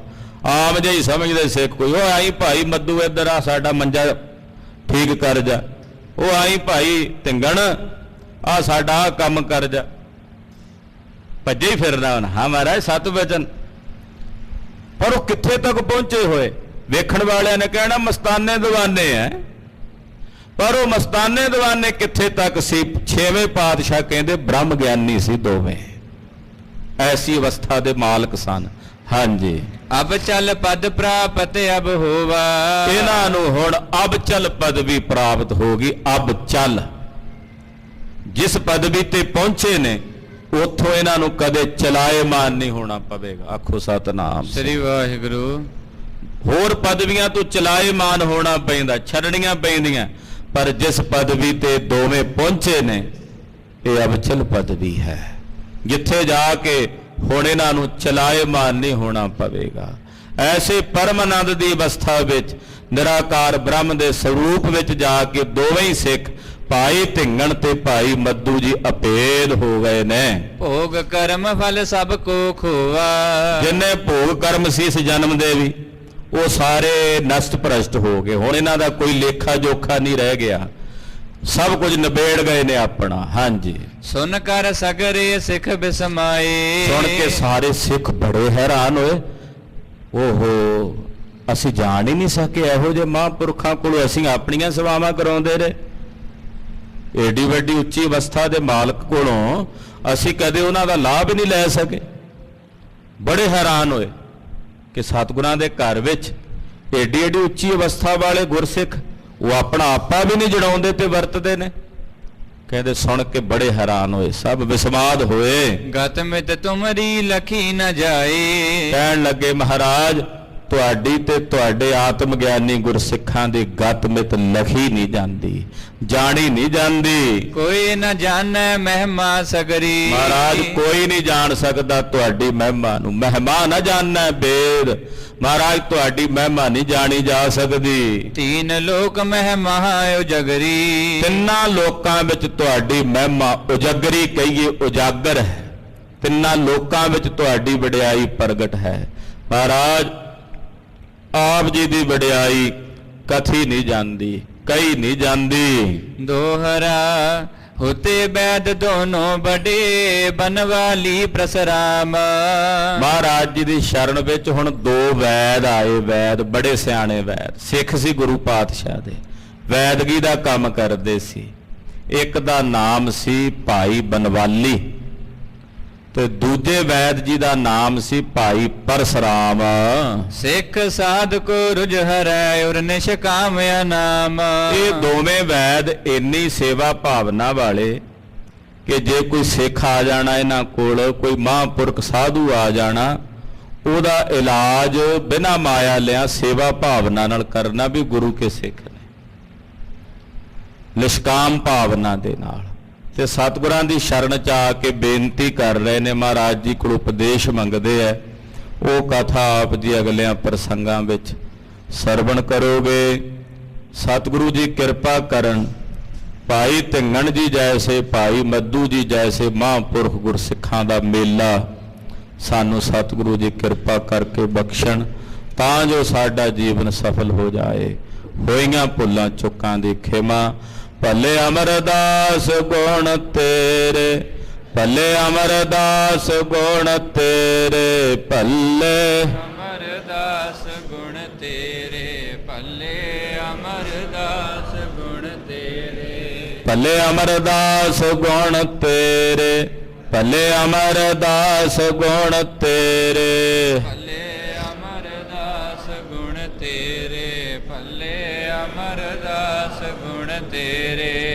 ਤੇਰੀ ਉਪਮਾ ਤੋਹਿ ਬਨ ਆਵੈ, ਤੇਰੀ ਉਪਮਾ ਤੋਹਿ ਬਨ ਆਵੈ। ਤੇਰੀ ਉਪਮਾ ਤੋਹਿ ਬਣ ਆਵੈ, ਤੇਰੀ ਉਪਮਾ ਤੋਹਿ ਬਣ ਆਵੈ। ਤੇਰੀ ਉਪਮਾ ਤੋਹਿ ਬਨ ਆਵੈ, ਤੇਰੀ ਉਪਮਾ ਤੋਹਿ ਬਨ ਆਵੈ। ਤੇਰੀ ਉਪਮਾ ਤੋਹਿ ਬਣ ਆਵੈ, ਤੇਰੀ ਉਪਮਾ ਤੋਹਿ ਆਵੈ।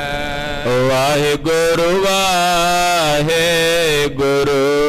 ਵਾਹਿਗੁਰੂ ਵਾਹਿਗੁਰੂ, ਵਾਹਿਗੁਰੂ ਵਾਹਿਗੁਰੂ, ਵਾਹਿਗੁਰੂ ਵਾਹਿਗੁਰੂ, ਵਾਹਿਗੁਰੂ ਵਾਹਿਗੁਰੂ, ਵਾਹਿਗੁਰੂ ਵਾਹਿਗੁਰੂ,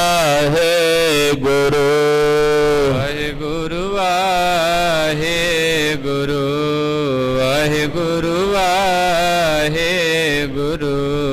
ਹੈ ਅਚੁੱਤ ਹੈ ਪਾਰ ਬ੍ਰਹਮ, ਅਗਨਾਸੀ ਅਗਨਾਸ, ਹੈ ਪੂਰਨ ਹੈ ਸਰਬ ਮੈਂ। ਦੁਖ ਭੰਜਨ ਗੁਣ ਤਾਸ, ਹੈ ਸੰਗੀ ਹੈ ਨਿਰੰਕਾਰ, ਹੇ ਨਿਰਗੁਣ ਸਭ ਟੇਕ। ਹੈ ਗੋਬਿੰਦ ਹੈ ਗੁਣ ਨਿਧਾਨ, ਜਾ ਕੈ ਸਦਾ ਬਿਬੇਕ। ਹੈ ਅਪਰੰਪਰ ਹਰ ਹਰੇ, ਅਹ ਪੇ ਹੋਵਨ ਹਾਰ। हे संतः कै सदा संग, ਧਾਰਾ ਆਧਾਰ। हे ठाकुर हो दासरो, ਨਿਰਗੁਣ ਗੁਣ ਗੁਣ ਨਹੀਂ ਕੋਏ। ਨਾਨਕ ਦੀਜੈ ਨਾਮ ਦਾਨ ਰਾਖੋ ਹੀਐ ਪਰੋਏ। ਆਏ ਪ੍ਰਭ ਸ਼ਰਣਾਗਤੀ ਕਿਰਪਾ ਨਿਧ ਦਇਆਲ। ਏਕ ਅੱਖਰ ਹਰ ਮਨ ਬਸਤ ਨਾਨਕ ਹੋਤ ਨਿਹਾਲ। ਵਾਹਿਗੁਰੂ ਨਾਮ ਜਹਾਜ ਹੈ ਬੜੇ ਸੋਤਰੇ ਪਾਰ। ਜੋ ਸ਼ਰਦਾ ਕਰ ਸੇਵੰਦੇ ਪਾਰ ਉਤਾਰਨ ਹਾਰ। ਵਾਹਿਗੁਰੂ ਨਾਮ ਜਹਾਜ ਹੈ ਬੜੇ ਸੋਤਰੇ ਪਾਰ। ਜੋ ਸ਼ਰਦਾ ਕਰ ਸੇਵੰਦੇ ਗੁਰ ਪਾਰ ਉਤਾਰਨ ਹਾਰ। ਵਾਹਿਗੁਰੂ ਜੀ ਕਾ ਖਾਲਸਾ ਵਾਹਿਗੁਰੂ ਜੀ ਕੀ ਫਤਿਹ।